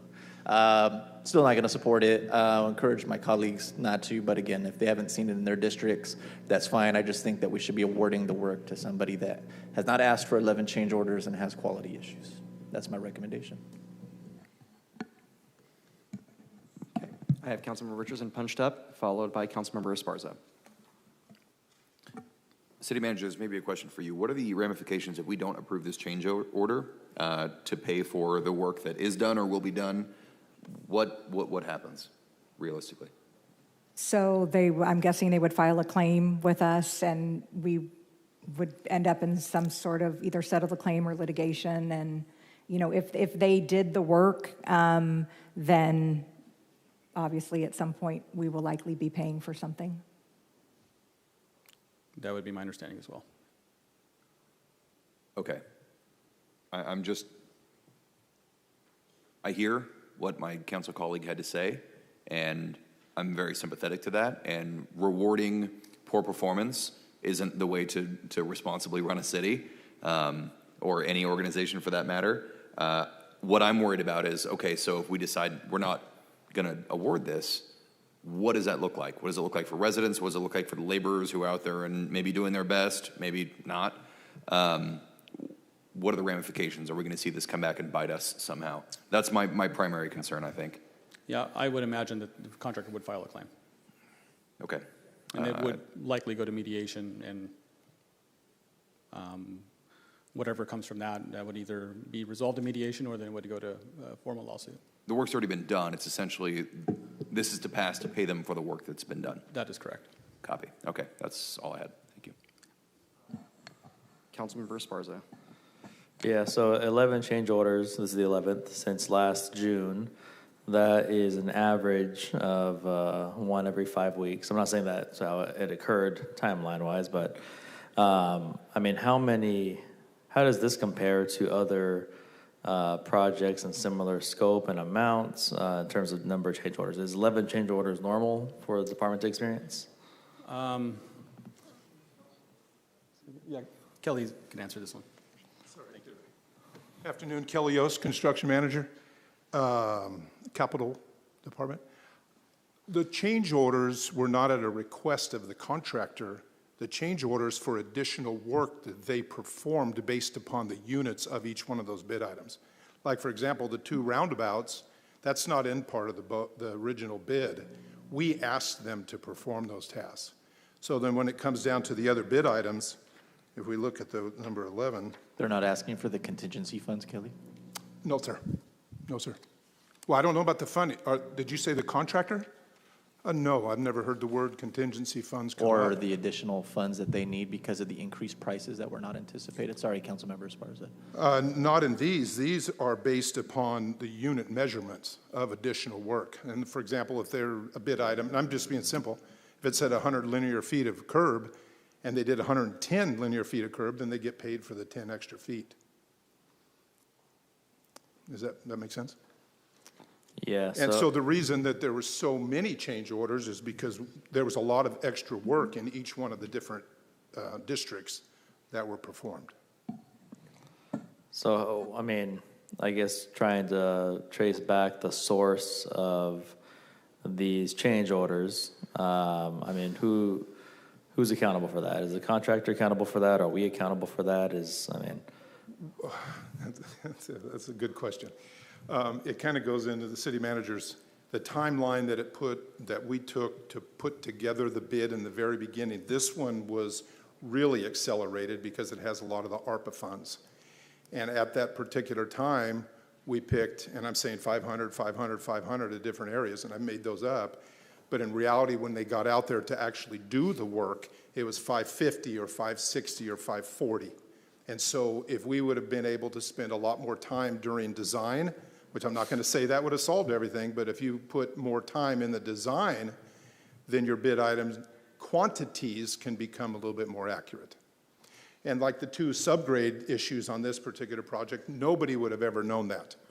Whether they're good contractor or bad contractor, nobody would have ever known that until we dug up the asphalt and saw, the moisture and discovered the moisture. And then they had to do additional work to make that the foundation proper for the next phase. Councilmember, I think what you're seeing is you will recall last budget year, 2 budget years ago, right? We had the ARPA dollars. We were trying to put as much money towards paving projects as we could. We tried to keep as much internal, and then we do a lot of paving. We self-perform a ton of paving. So we were trying to get a bid package out for, different districts. And I think to Kelly's point, the projects may not have been very specifically defined exactly. And so it's sort of you put together bid specs and we think it's maybe 500 lineal feet, but it turns out that one was 550. Turns out this one was 450. Turns out that one was 600. So I hear what you're saying, but I think, was this a requirements contract? No, okay. But who can talk to the bid specs that we put out? That with the original contract. Scott, is that you or is that Capital Projects? Because I think having an understanding of the original package that we put out would be helpful for me. And not to lose sight of my original question, I think the answer you give me is the preface, but again, how common is it to have this frequency of change orders? Oh, I don't know the answer. So I do want to go back to that. Council, good afternoon. So I want to highlight a few things. One is that this is really 8 projects altogether. This is a combination of ARPA and SB1 projects, 8 altogether, that we combined into one bid package. So when you look at 8 different projects, that's really less than 1.5 change orders per project. As both Kelly Yost and Josh had mentioned, what they're conveying is that all of the bid items, a number of these are what are called measured pay quantities. So it's not that the contractor looks at the job and says, okay, that's $850,000. They are actually told it's this many tons of asphalt. And as they do the work, they're actually weight tickets from the trucks that come in and the actual quantity. So if the actual conditions warrant, okay, instead of going 2/10 thick, it's 2,500 thick, or it's 2,700. It's a little bit different. They're paid on the actual, and the way to have them be paid is by change order. They cannot, each one of those quantity adjustments requires a change order. So as far as typical, if we had bid these as 8 separate projects, I would think you'd see more than 11 change orders on it. Also, as noted in the staff report, I did want to highlight, even with this adjustment, we're still 27.7% below the engineer's estimate. And those savings actually then generated dollars to fund a number of budget motions back in the 25 budget adoption.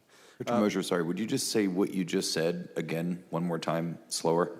Yes. So this, as noted in the staff report, even with the change orders, the adjusted price is still 27% under the engineer's estimate. It's 27% under what was budgeted.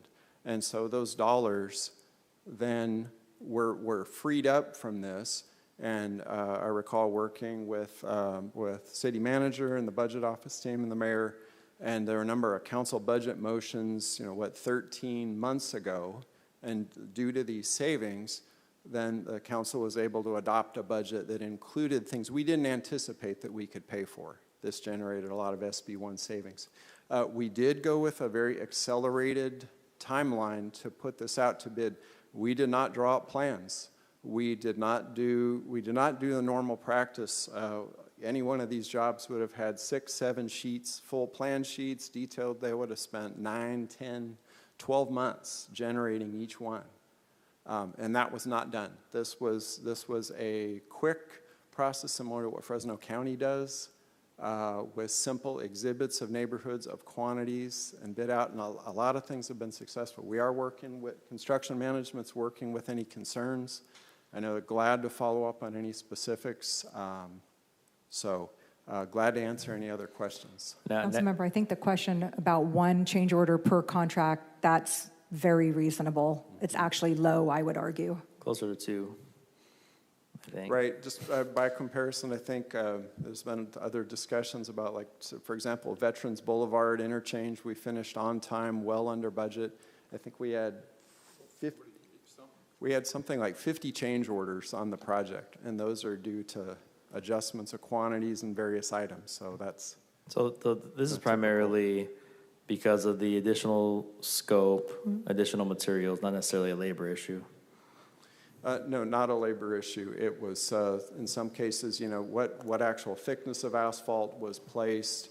Once the failed layer was ground off, and you could see additional defects subsurface that are below that, that resulted in, you know, direction to the contractor to dig out some of those locations. So in each of those, they actually get paid for the quantity of work that's done. Was this project subject to our project labor agreement citywide? Yes. Yes. Yes, it's subject to the project labor agreement. Okay.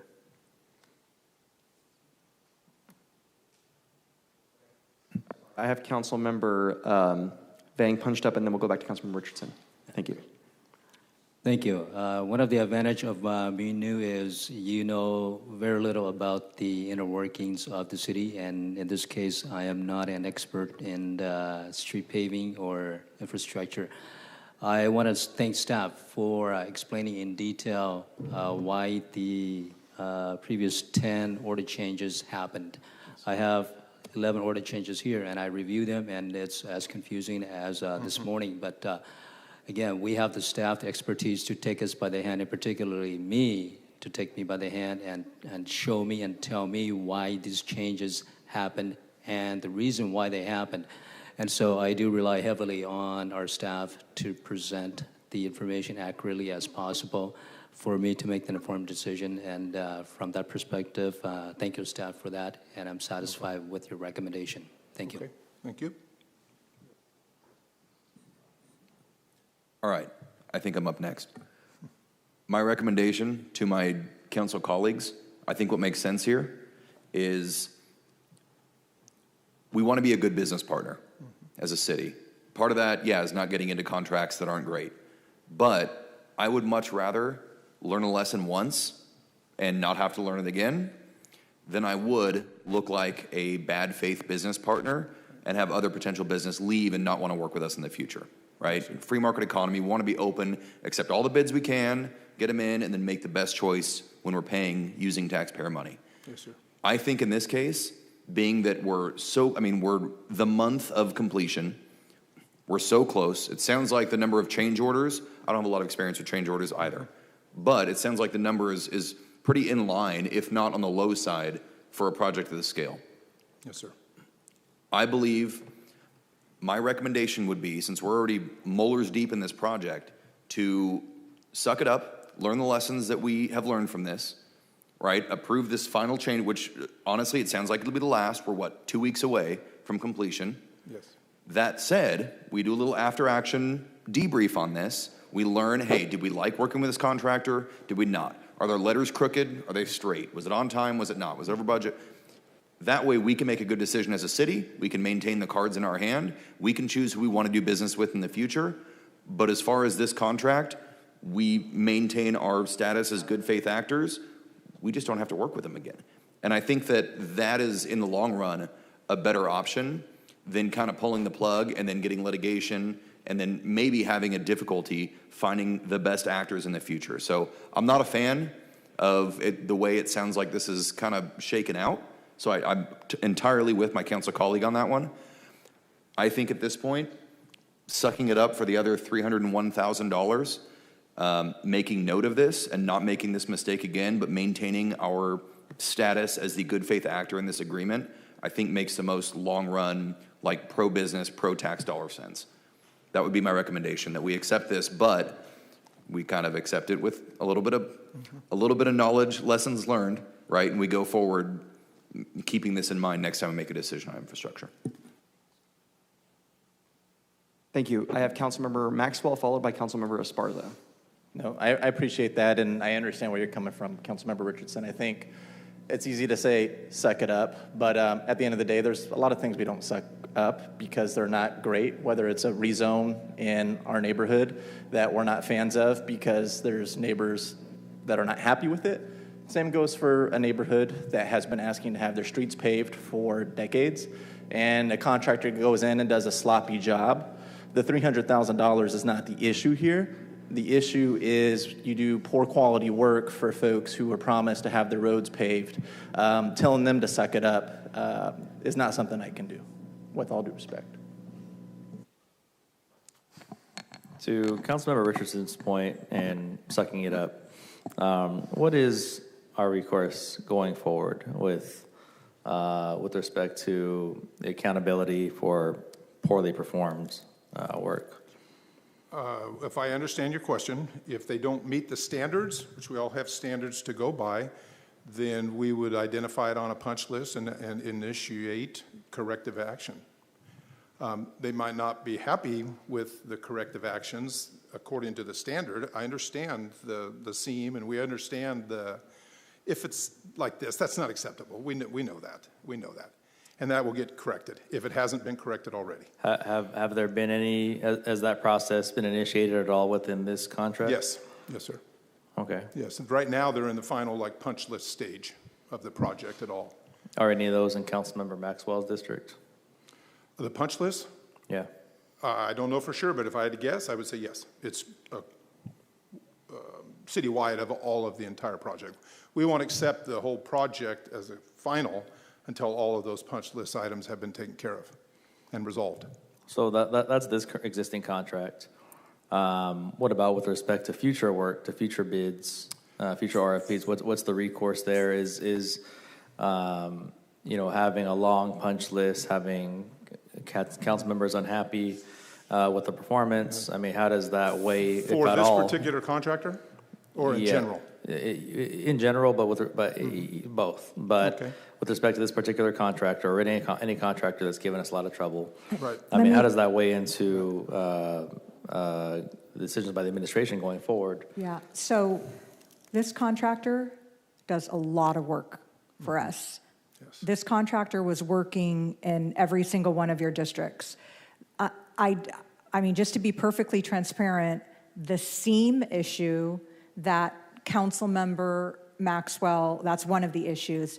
That is actually, while it may not be aesthetically pleasing, it meets our standards.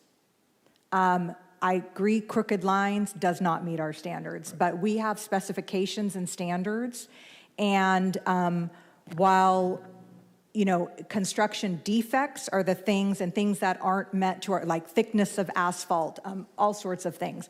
In order, what I think you're talking about is, future work for this contractor. It is a pretty uphill battle of, I think it's in our debarment process within our charter. And there has to be basically, they haven't met our standards. We've noticed them. They're not fixing it. We've gone through the process. It's over and over and over again. It is a very high standard to bar contractor because this, for instance, this was a low bid, right? We have to go through competitive bidding. We have to take the low bid. So in order to have a contractor not be able to do future work, they would really have to have been doing a poor job all over the city, not addressing punch list items. Having said that, I mean, obviously, the project in Councilmember Maxwell's district is not to his satisfaction, and I think that, certainly construction management can be paying close attention to make sure that the inspections for this type of work that we're on our A game. We've got the best inspectors out there, and we're making sure that they're performing to a satisfactory level. But I like I said, to be perfectly transparent, I know the seam was a big issue for the council member, and that is something that is within our acceptable standard. It's kind of like if anybody's ever put down new countertops and you may want to have just like one piece, but you couldn't get it in, so there's like a seam down the middle and it's not ideal and you don't love it and you wish it wasn't there. It still is sort of within the standard of acceptable work if it's functional. So, but I don't want to dismiss the fact that he's not happy with it, because I'm not happy that he's not happy, but if it was this contractor or another contractor, that seam would not have been a complete dock off of their ability to do future work. I think it's, if that concludes your comments, I think it's fair to say I've had some experience with contract work like this being done in my district, and it's not that I'm not happy or a council member's not happy. Our residents get really upset. We tend to not want to promise things to people because you don't want to be a politician that promises and doesn't deliver. But when we do our part, the city does its part, and we have someone we work with, we say, we're going to get this done, and it's shoddy, it makes us look bad. No one knows who the contractor is, but they know who Tyler is, or I am, or Nick, or whoever. And I think that's where we get frustrated. I have a couple of basic questions here. Yeah, Council President, I was... I'm sorry, were you punched up? I'm sorry. I'm sorry. It was your floor. I apologize. Oh, it's all good. We lose track of all the back and forth, who's talking. You got it. What would it take, with respect to the specific issues in District 4, again, as things stand, the punch list those things will be repaired, but those things that are not satisfactory, but are within our guidelines, our standards, what would it take to change our standards? So, for instance, obviously the striping, to me, I think is a non-starter. That has to be fixed. We're not going to have crooked lines. That's a non-starter. I don't know specifically what's on the punch list. With regard to the seam, I'll defer to the people, but I think we'd have to put another layer of asphalt down. Yeah, it's very complicated. We'd have to go out and put down a whole nother layer. It's basically, we did it in two halves, right? So there was one half on one side, there's a seam down the middle, and the half on the other side, and the seam was a little raised. I don't know. We'd have to find a way to go out there and redo the asphalt. That's as it stands today. But is this preventable? Was this preventable, or is this preventable in the future if we changed our standards for what this is supposed to look like when it's all said and done? Which I believe is, we are the policy-making body of the city. But logistically, technically, is that? I don't believe that you're going to be able to prevent that by a change of modification of any type of standard. It happens quite often, but a lot of times in the road, there's a stripe right down the center, and you're covering up that lip, so you don't necessarily see it. But it has to do with the curvature of the road, and you're talking in the peak. And the piece of equipment, you did a great job of saying you did two halves. Well, you're going to have an edge on that half. And then you're going to do the second half, and you're going to have that same edge, and they're going to morph together. Now, could you do it in thirds? Well, then you have the potential of two seams, in 1/3 and 1/3. But the roads have that particular slope to them by design. That's what they're designed that way, because they can't be flat. And it's just going to inherently have that. It's unfortunate, maybe 1 out of 100, it's more apparent than the other 99. This is like such an elementary question, but like those big steamroller machines, like yes. If they went down the middle with that thing, would that impact the curvature of the road and the drainage, or would that help sort of lessen the visual aspect of that seam? Well, if you're asking then, would that squish it? Yeah. Well, it's going to get complicated, because remember, it can't be flat. Yeah. So it has to be sloped. It has to be sloped. So I think we can go out, we can send out the engineers and take a look and look at that aspect of the road and see if there are other options. What I'm hearing are, obviously the roads are not all the same grade, they're not all the same slope, and it sounds like this doesn't happen very often because I don't recall having these types of conversations and complaints about this type of issue. So what I'm hearing is it doesn't sound like, I mean, we can go back and look to see if we can say you need to keep the lip within a certain degree to be able to keep the drainage, but it can't exceed such and such. I'm making this up. I'm not an engineer.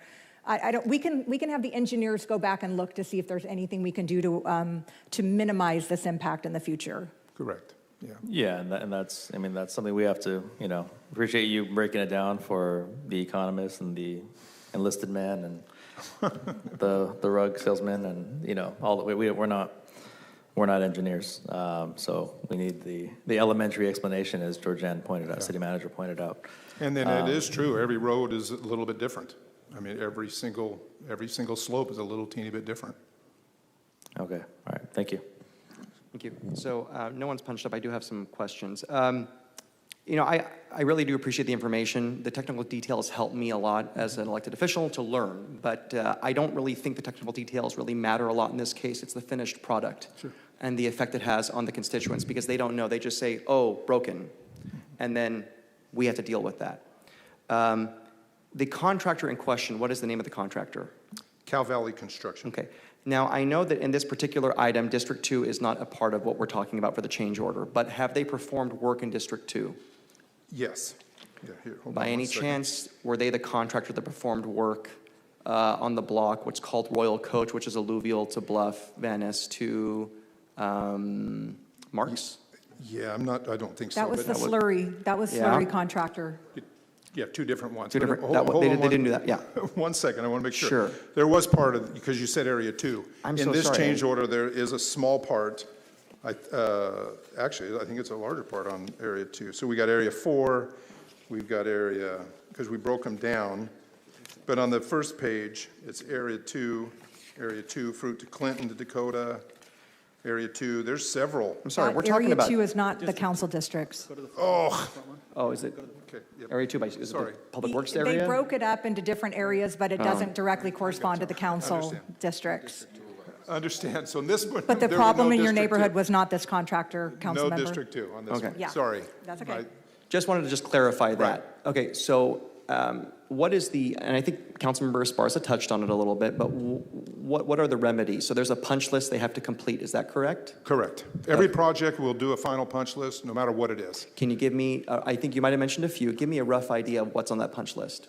Maybe the most critical items. You know what? I haven't seen it. I'm going to be Understood. clear. It's fair enough. I That's talked to okay. the inspector today, and I said, where are we at? Make sure we're where I'm at, just in case.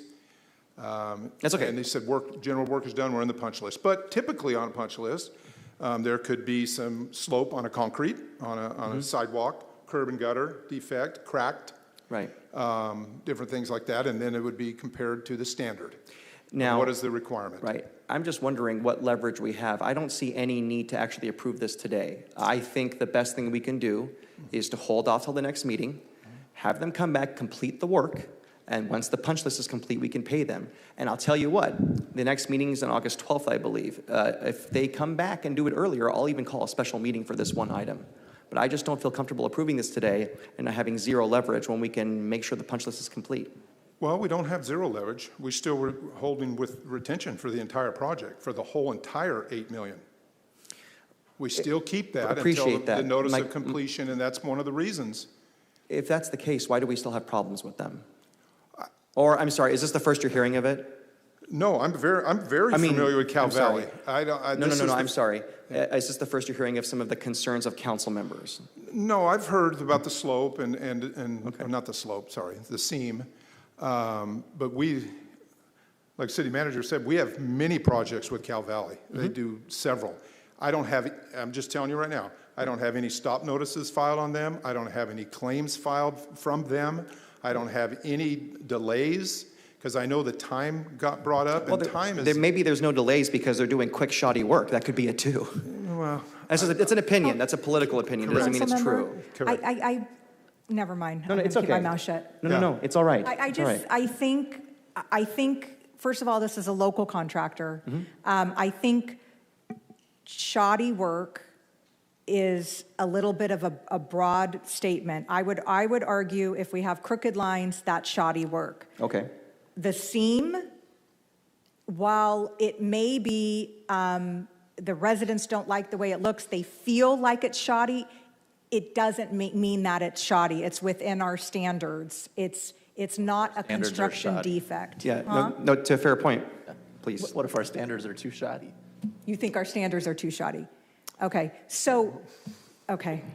You know, I mean, we have to approve, I hear what you're I saying. hear what you're saying, but you're sort of asking for the impossible, because if you've ever seen the way asphalt is put down, they don't make a machine that is wide enough to be able to put asphalt down 60 feet wide, whatever the street width is, to avoid any level of seam. Once again, your project unfortunately had the bigger seam. We can go back and look to see what we can do. Not a way to even mitigate that Right. issue? Pardon me? It's not a way to even mitigate that issue? We're going to look at that. Yes, we are. We're going to I think it's getting better as we speak right now because of the heat and the cars. That will help it. It was done in the cold, and this project was done around Thanksgiving time, and which is much colder weather that the asphalt, you know, is a little bit more difficult to put asphalt down. So I think with the hotter weather, it allows things. We can certainly go out and take a look at it and see. And if the goal is to try and find a way to put our creative heads together to try and mitigate that seam, then I we'll do whatever we can do, whatever is possible to do. Well, but it is normal course to have a seam somewhere. Let me ask, go ahead, Larry, go ahead. No, please Keep go my ahead. mouth, I'll keep my mouth shut this time. Let me put it this way. This is why I always love using city crews when I can, because the work you guys do is just, I never have a problem. I can't remember one time with the city crew. And if there was a problem, I don't remember there being one, I'm sure it would be taken care of quickly because I know the pride the department takes in the work you do.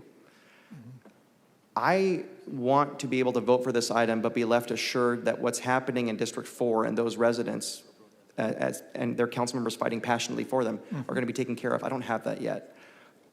Are we going to make sure it is corrected? Because it needs to be to the satisfaction of the people we serve. And I know your department's committed to that too. What are we going to do for this particular area? Right, I understand. If it doesn't meet the standard, then we can force them to correct it against the standard. But if it meets the standard and we don't like the appearance, then you would be directing them to do work that meets the standard. And if we do that, they're going to charge you. Then I'll put it this way. Hear you. If that's the case, then we're going to have to look at our standards. And you're going to have council members that are not going to be not too happy with that. But I get what you're saying. It's just it's difficult because you're engineers and you understand these things. We are trying to learn, and our constituents have zero knowledge, but their eyes work, and they say it doesn't look right. And I understand. That's kind of the lost in translation frustration. Right, I understand. This is all I deal with. Everything you're talking about, from a light pole that appears crooked On to... the timing, if we don't vote on this today and wanted to bring it back August 14th, like what's the issue with that? Because the contract's expired? The contract's not, the time will be up, the time ends, and I know we talked about time earlier, and then it could be just potentially that you are not paying them for work that they've completed. There's a lot of acceptable work within that, $300,000 in range, and it can get hairy. Okay, so I get what you're saying. So they wouldn't be paid for the rest of the work that they've done that we're not complaining about, but I think that's the point of the council members of trying to want to perhaps have a little bit of leverage to ensure that we're going out to District 4 to see what we can do to mitigate the concern there. Is there I don't know if this is an attorney question or you guys, like, can we live with this not getting voted on today and coming back August 14th? Is it an issue where the contractor is going to be coming to us saying, our days are over, you have to pay us within so much time? I don't know the rules about It's that. 30 days. 30 days after end Public of contract. contract code is when the invoice is up and that pay recap comes due, we have 30 days to pay them. So we have 2 meetings in August. No, we're already past that. Just because these change orders take a long time to get to here, to get completed. Wait, so we don't have standard language in there? Because, we do need a council meeting. What if there's an emergency and there's no council meeting to authorize it? There isn't language that it's subject to the council approval? Well, not that I'm aware of. You guys awarded the contract. So, I get it, yeah. but things happen logistically. I mean, it would be good in the future to have language in there that if the council doesn't approve. I understand, Yeah. and we deal with it all the time, and we're Okay. always educating contractors on that, but the public contract code says 30 days, once you have an approved invoice, we're required to pay them. We very rarely, we're always on the edge on that, because it's a long process to get from the tickets. The only saving grace we have on this portion, as I will tell you, if you don't have an approved invoice, the clock doesn't start. So if that's defective, then that part wouldn't start. So do we have an approved invoice? Have we approved the invoice? I don't know the argument. I would say we do. That's why we put this to you. But if we're going to reject it, the only argument I would have to tell them, say, hey, I don't have an approved invoice. Yeah, I mean, lawyers, if the council does not approve the change order today, then do we have a fully approved? I would argue no, because if it requires council approval for the change order, then how do we have an approved, I don't know. Yeah, that's correct. The change order does require council approval at this point. Staff has exceeded their authority to award change orders. So at this point, the only way this item could ever be approved is by council. Correct, but we run in, listen, let me just explain. Sure. Then we would never have any contractor do any change order work until you approved it. This right here would be 3 months later. Logistically, it's really hard, but we It's can't impossible. be forced to vote for something. That's the problem. No, I hear what you're saying. understand. I hear what you're saying. In the real world, Yeah. we direct contractors to do change order work all the time, via letter, via email, in anticipation of award of a contract or of a change order. Okay. And that's the real world. In the ideal world, we would say, no, don't do that until we prepare this and we get approval, and then we go back and say, you're directed to work. But that process could take 2 months. And this isn't typical, though. We do approve change orders. There just happens to be some concerns All the in this time. case. We do this. We do this all the time. Okay. This is the typical. I do two things. I think for me, we do have retention. We will not release. We will not file a notice of How much completion. is in retention? Well, it's 5% of the whole amount. So if you're at $8 million, that's what, $400,000 that we are withholding, and we will withhold until the final acceptance and the notice of completion is filed, and then we have 30, 35 days to release that. We're not there yet. So we're not paying them every dime, that they're due, because that would set us up for other issues. Okay, so And then why I don't know we it do got this? brought up about the time of this. Time for us on contracts is very, very important. Major topic. We are very concerned about adding time to a contract. And we put it on the contractor's responsibility that if you feel you need time to a critical path item, you just can't say, hey, I'm going to put in a curb, I need a week. I'm waiting for this, I need 2 more weeks, because we don't accept that. We don't accept it. So I think, I hear you. I think there's been a lot of robust debate on this item. I'm going to ask right now, are there any motions one way or another from council members? Can I make a suggestion? Sure. So given that we have about 400,000 in retention, that's not going to go anywhere until we deal with the punch list. This change order is 300,000 for work that is not in question. This isn't the work that we had the quality issues with or the concerns with. This is an idea, if you guys don't want to do it, it's fine, but we approve this change order, but we're not going to release the retention until after we go out and evaluate and have conversations about how we can mitigate the concerns in D4, and then we can have a meeting with Councilmember Maxwell, and if he's satisfied, then we release the retention. If he's not, then we'll come up with like a solution. It may cost money, but a solution to fix it. It may not involve this contractor. If they've met our standard, it may require Public Works or someone going out and doing something. I'm just throwing that out there as an option. Sure. I appreciate that. Any motions on the table?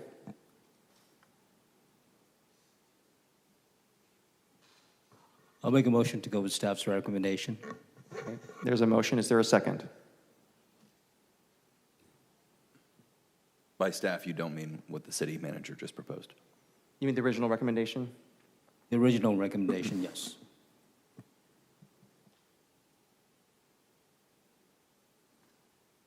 Okay, I'm going to ask one more time. Is there a second for that motion? Okay, there being none, that motion dies. Is there another motion?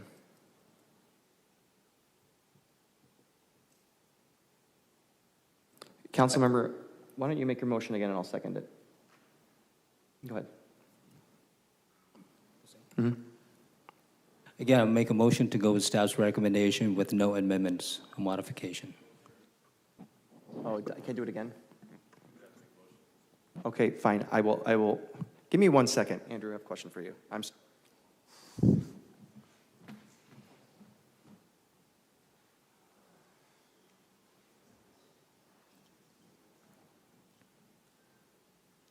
Okay, I will make the same motion that Councilmember Vang made to follow staff's recommendation. Want to second that? So I'm allowed to do it. I have to make your motion because your motion died. I'll make the same motion and then you can second it. Sounds kind of silly, but that's the way it works. Okay. Do you want to make it? Yeah, I made it already, Okay. so if you can. I'll second the motion. Okay, thank you. Okay, there's been motion and a second. This is going to seem really weird to folks, but any opposition to the motion on the table? Motion dies 3-2. Council President, I have a counter motion. Oh, yeah, please. I'm sorry, he punched up first. You have a motion? Okay, the counter motion would be along the lines of what the city manager recommended. Okay. That we consider the approval of this deal with the maintenance of the retention on our side, and that retention will stay with the city and not go to the vendor until the work that they have done, either logistically, aesthetically, whatever else, is up to the standards that's expected by us and by our constituents. So what Georgianne said? Yes. Essentially? Okay. Okay, got it. That's a motion. Is there a second to that motion? I will second that. Okay. Got it. Okay. Any opposition? Do you have something else? You're good. Any opposition to that motion? I was going to say we really beat the dead horse on this one. We did. Yeah, I think we're just bored today. That's it. Okay, with that, motion passes 5-0. Oh, I'm sorry, you're opposed? No. Oh, I'm sorry, there's one opposition to that. Okay, thank you. 4-1. Thank you for your time, Sir Lee, and everybody else. You never know what issue is going to... Did that need 5 or 4 to the attorney and the clerk? 3. It looks like it just needs, preponderance. 4, okay, standard. Yeah, 3. Okay. All right. Thank you, Councilman Richardson and City Manager for working on that one. Okay, so moving on, we have one more contested consent item, that is 2Z, as in zebra, and I believe Councilmember Richardson pulled that item, correct? Okay, you have the floor.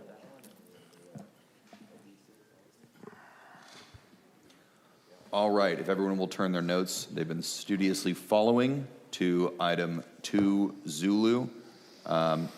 Assistant Director Sky, thank you for joining us here this afternoon and being incredibly patient as we did the people's work up here. Okay, so the essence of this is to essentially reevaluate, reapprove the standing deal that we have with the Poverello House to provide services to the unhoused, homeless, unsheltered populations along Blackstone Corridor, from what I surmised from reading through it last night. Yes, council members, that is correct. And just to note, this is funded by a state grant that we had applied for and received called the Encampment Resolution Fund, Round 3. Okay. I have no intention of stopping these state funds from making it to the nonprofits or other community partners in the city who provide this outsourced or outsized effect that they do. And the work the Poverello House does is very important. It means a lot to a lot of people, as is that of the Fresno Mission and the Marjorie Mason Center and a bunch of these other great organizations we have in the city. However, this is what I hear. I hear from constituents all the time that, especially in a year that we find ourselves behind in revenues that were expected, that those who provide a lot of the economic backbone of the city are kind of being overlooked at certain times or taken advantage of. And this specifically manifests itself along the Blackstone Corridor when I hear, and I know it's not just me because there are at least 3 council districts here that touch Blackstone to varying degrees. And what we hear is that in their effort to organize or operate their small business or their landlord properties or their small hotels or whatever else, that they are, especially in recent times, to an amplifying level, being affected by the by transient populations there, homeless, in transit, or otherwise. The issue I have is not that the Poverello House is getting money and volunteers and resources and offering to those who are most in need of those. That's exactly what they exist for. It's the how. And cutting off the nose to spite the face, or doing something at the risk or sometimes to the detriment of everything else is not, that's level one thinking. We're at the level that we should be doing, we should be working our way up this ladder and thinking of more comprehensive, mutually beneficial solutions for this. So just yesterday, I was at 4 different businesses on Blackstone who were talking about individuals who had been camping out on their stoops or breaking their windows or breaking into vehicles or, sometimes scaring customers or whatever else. And the issue seems to arise from what I've seen from photographic, video, documentation, personal testimony, that a lot of the services that are provided to the homeless populations out there are provided on private property.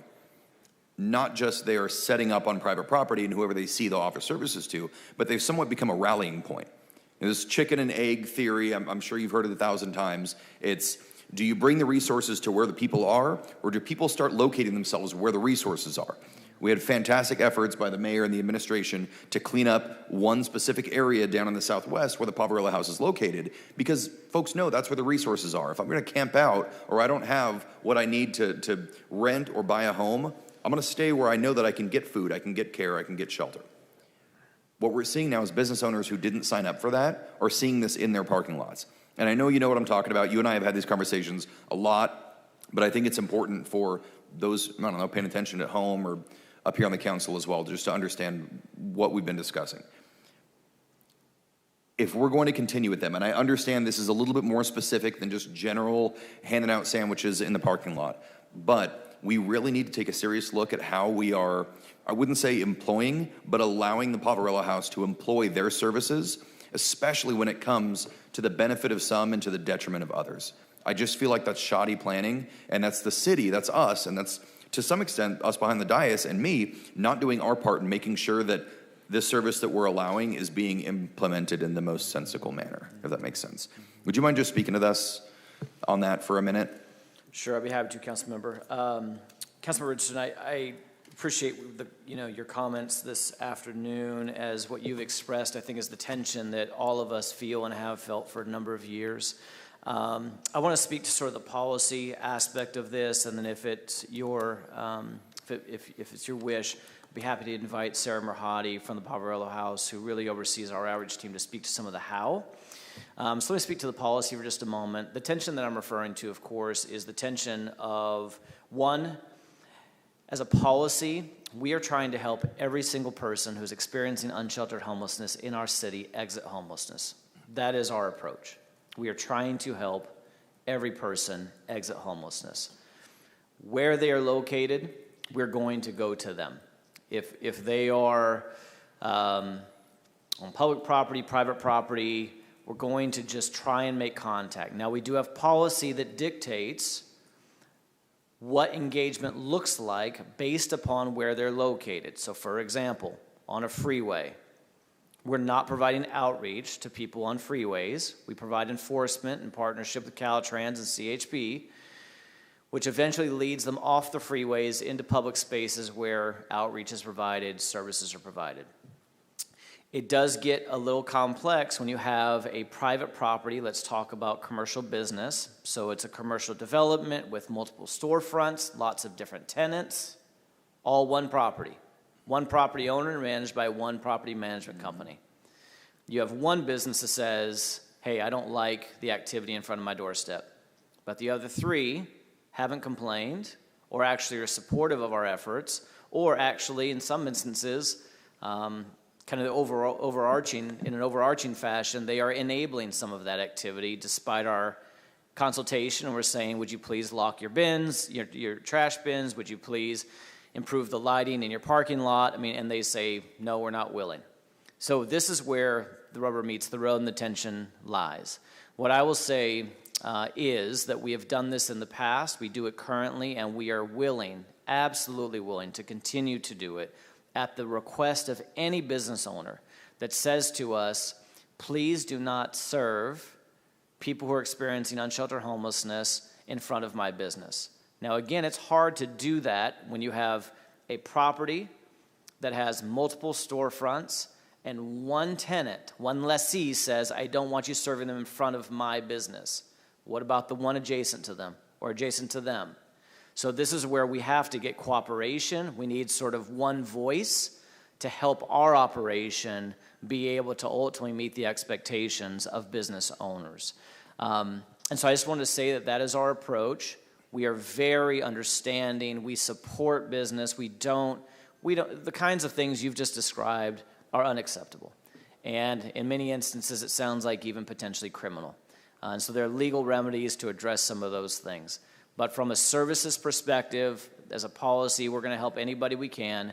But if in any way, shape, or form our efforts are detrimental to the public in any form or fashion, we simply need, we would ask the public, those business owners, to contact us directly. We'll work with them on solutions. And as we have done before, as we do now in some instances, we would be very willing to not provide services if a private property owner asked us not to.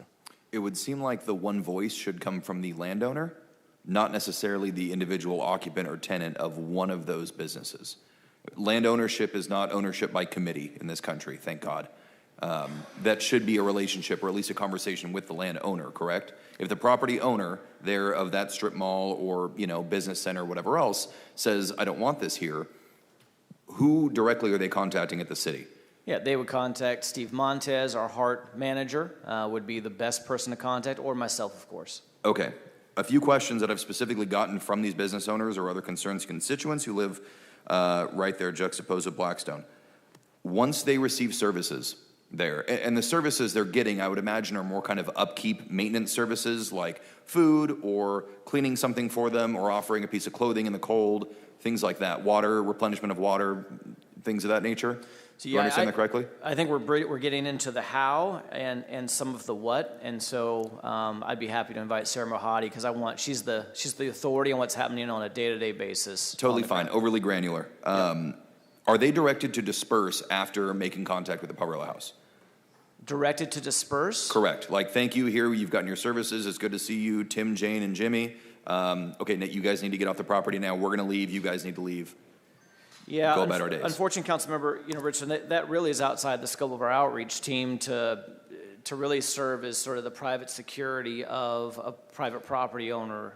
Not the enforcement. Sure. But once that contact is made, as opposed to, okay, why don't you guys set up? We'll be here tomorrow. If you don't mind, that'd be fantastic. What we can do.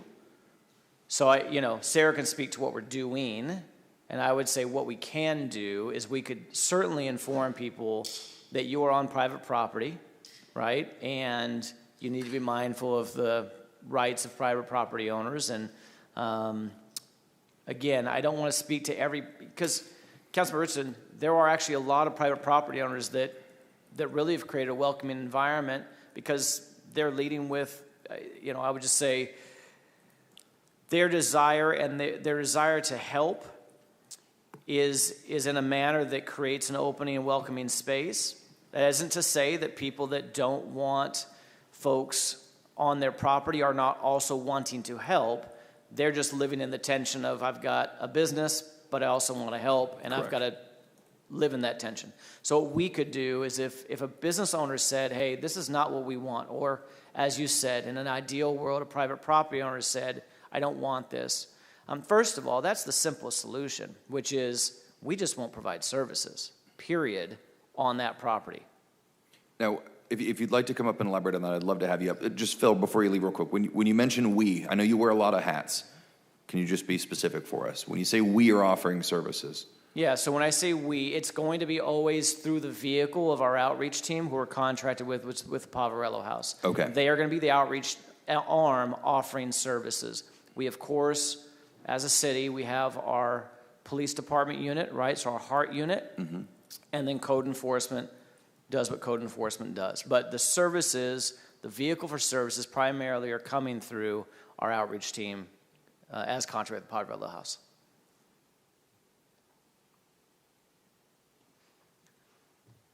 Good afternoon, everybody. Thank you for giving me an opportunity to speak on behalf of what outreach is and what our outreach is for the city of Fresno. Now, the main purpose of outreach is not to hand out bottles of water. It is not to give snacks or sandwiches or clothing. It is to end your homelessness. And so when we go out there, it is not to sustain you in any piece of property that you are at. It is actually to get your information and see if we can get you into what shelters are open, or if that's not available, we'll navigate you out of homelessness. For example, we have somebody dropped off right on our campus, right outside our gates. We were able to house them immediately through boarding care and room and board. So that is our main purpose. Now, for other outreach teams, I'm not 100% sure what they do, but I can speak on what we do. So when we go out to the businesses, whatnot, is usually because we are directed to go into a certain location. We will never provide services or offer navigation in middle of a business to impede, okay? Generally speaking, and even if you see our pictures, we're well marked on our vehicles. We are not in the public egress or ingress into those buildings. We go to the side, usually of the parking lot, and start getting that information for them. Again, the purpose of that information is not for stats or whatnot, it's to get them into services. Services can range from reuniting with your family, it could range from finding you shelter, it could link you to mental health, substance abuse services, link you back to Fresno County services, as we do often with families. So that is the purpose of outreach. Many times businesses have reached out to me personally and said, come help us out, because they don't want to go through that process or whatnot. So we will go and assist them. We will always ask them to leave the area. Hey, this is not a cool spot. We will also inform that there is a no camping ordinance, and that if they do stay there, they may be subject to be arrested.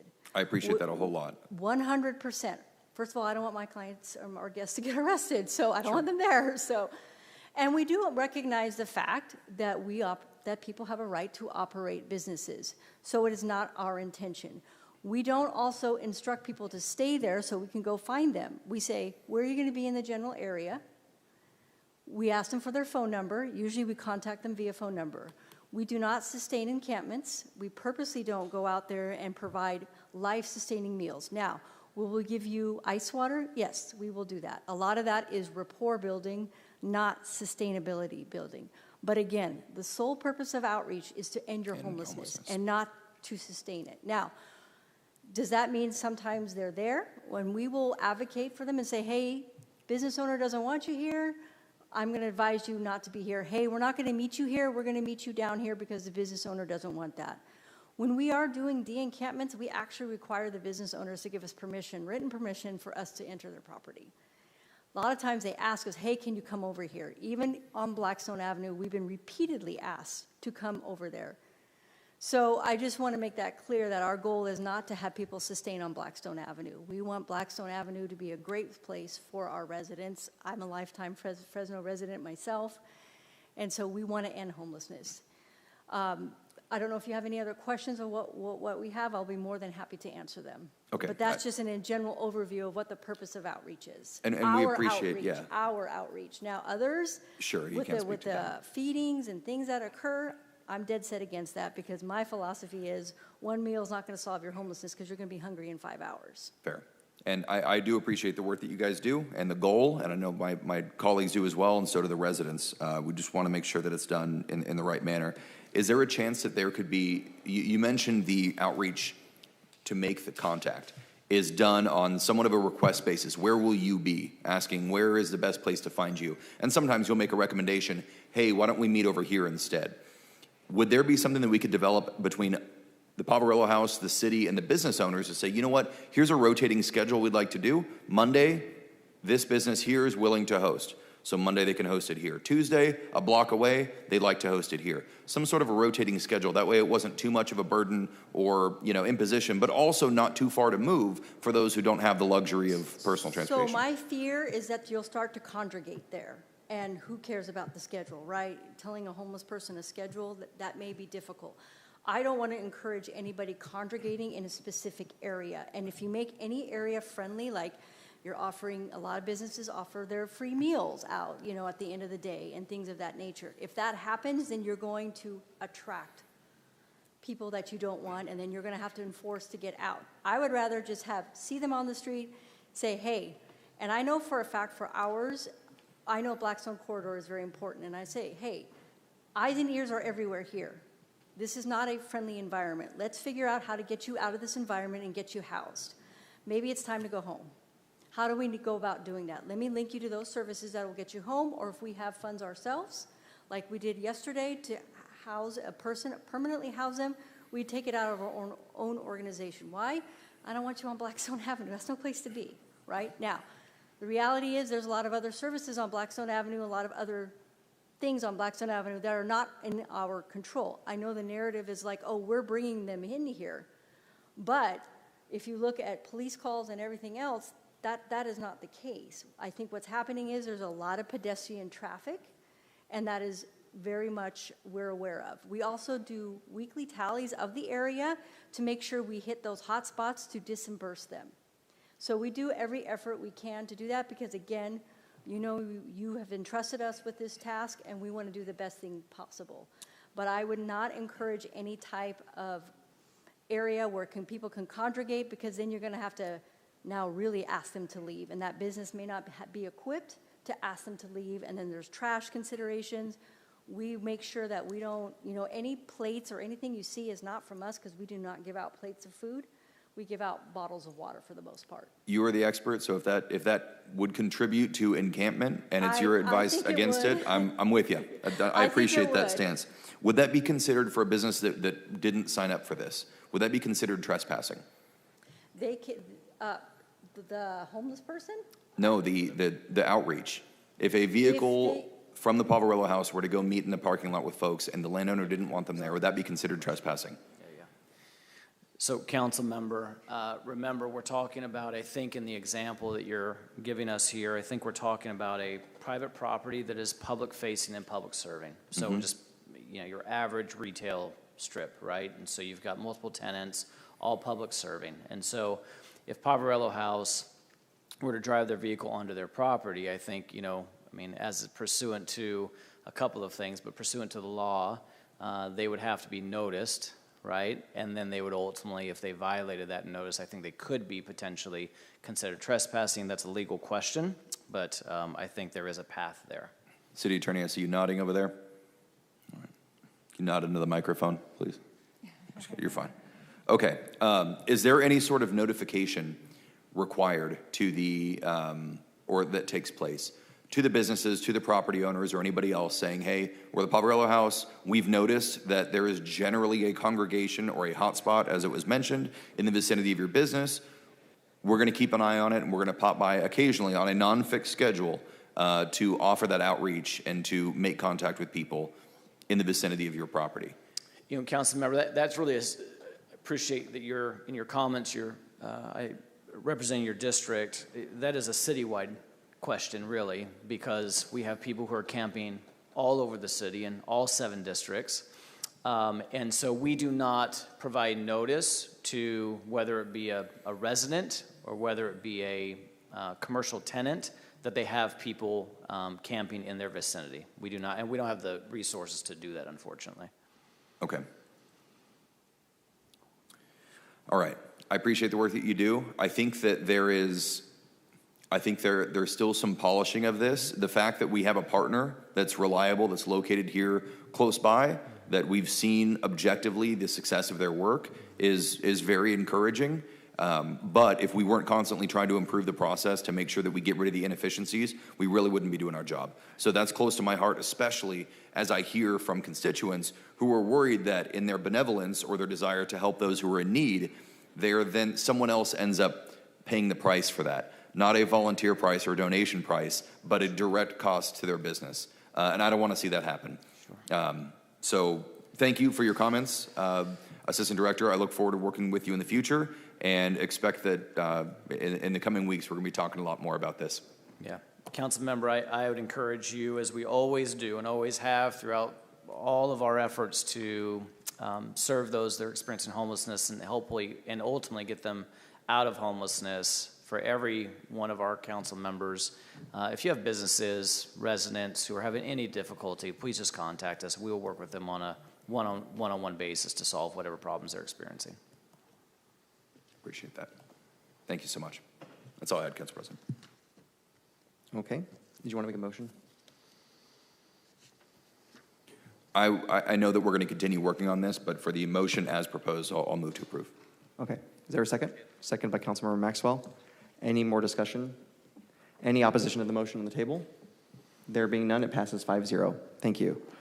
Okay. That concludes the everything but closed session. So we're now going to move on to closed session. And City Attorney, would you please read the roster? And just as a reminder, we've already taken public comment on closed session items. Of course. Today in closed session, we have conference with labor negotiators. That's item A. All units listed on the agenda. Item B is conference with legal counsel, existing litigation, City of Fresno versus County of Fresno. Item C is conference with legal counsel, existing litigation, K. Mosley versus City of Fresno. Item D is conference with legal counsel, anticipated litigation, one potential case. Item E, conference with legal counsel, anticipated litigation, one potential case. We may have reportable items after closed session.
Good evening. Thank you for joining us. The City Council is adjourning the meeting in closed session. Thank you again, and have a nice day.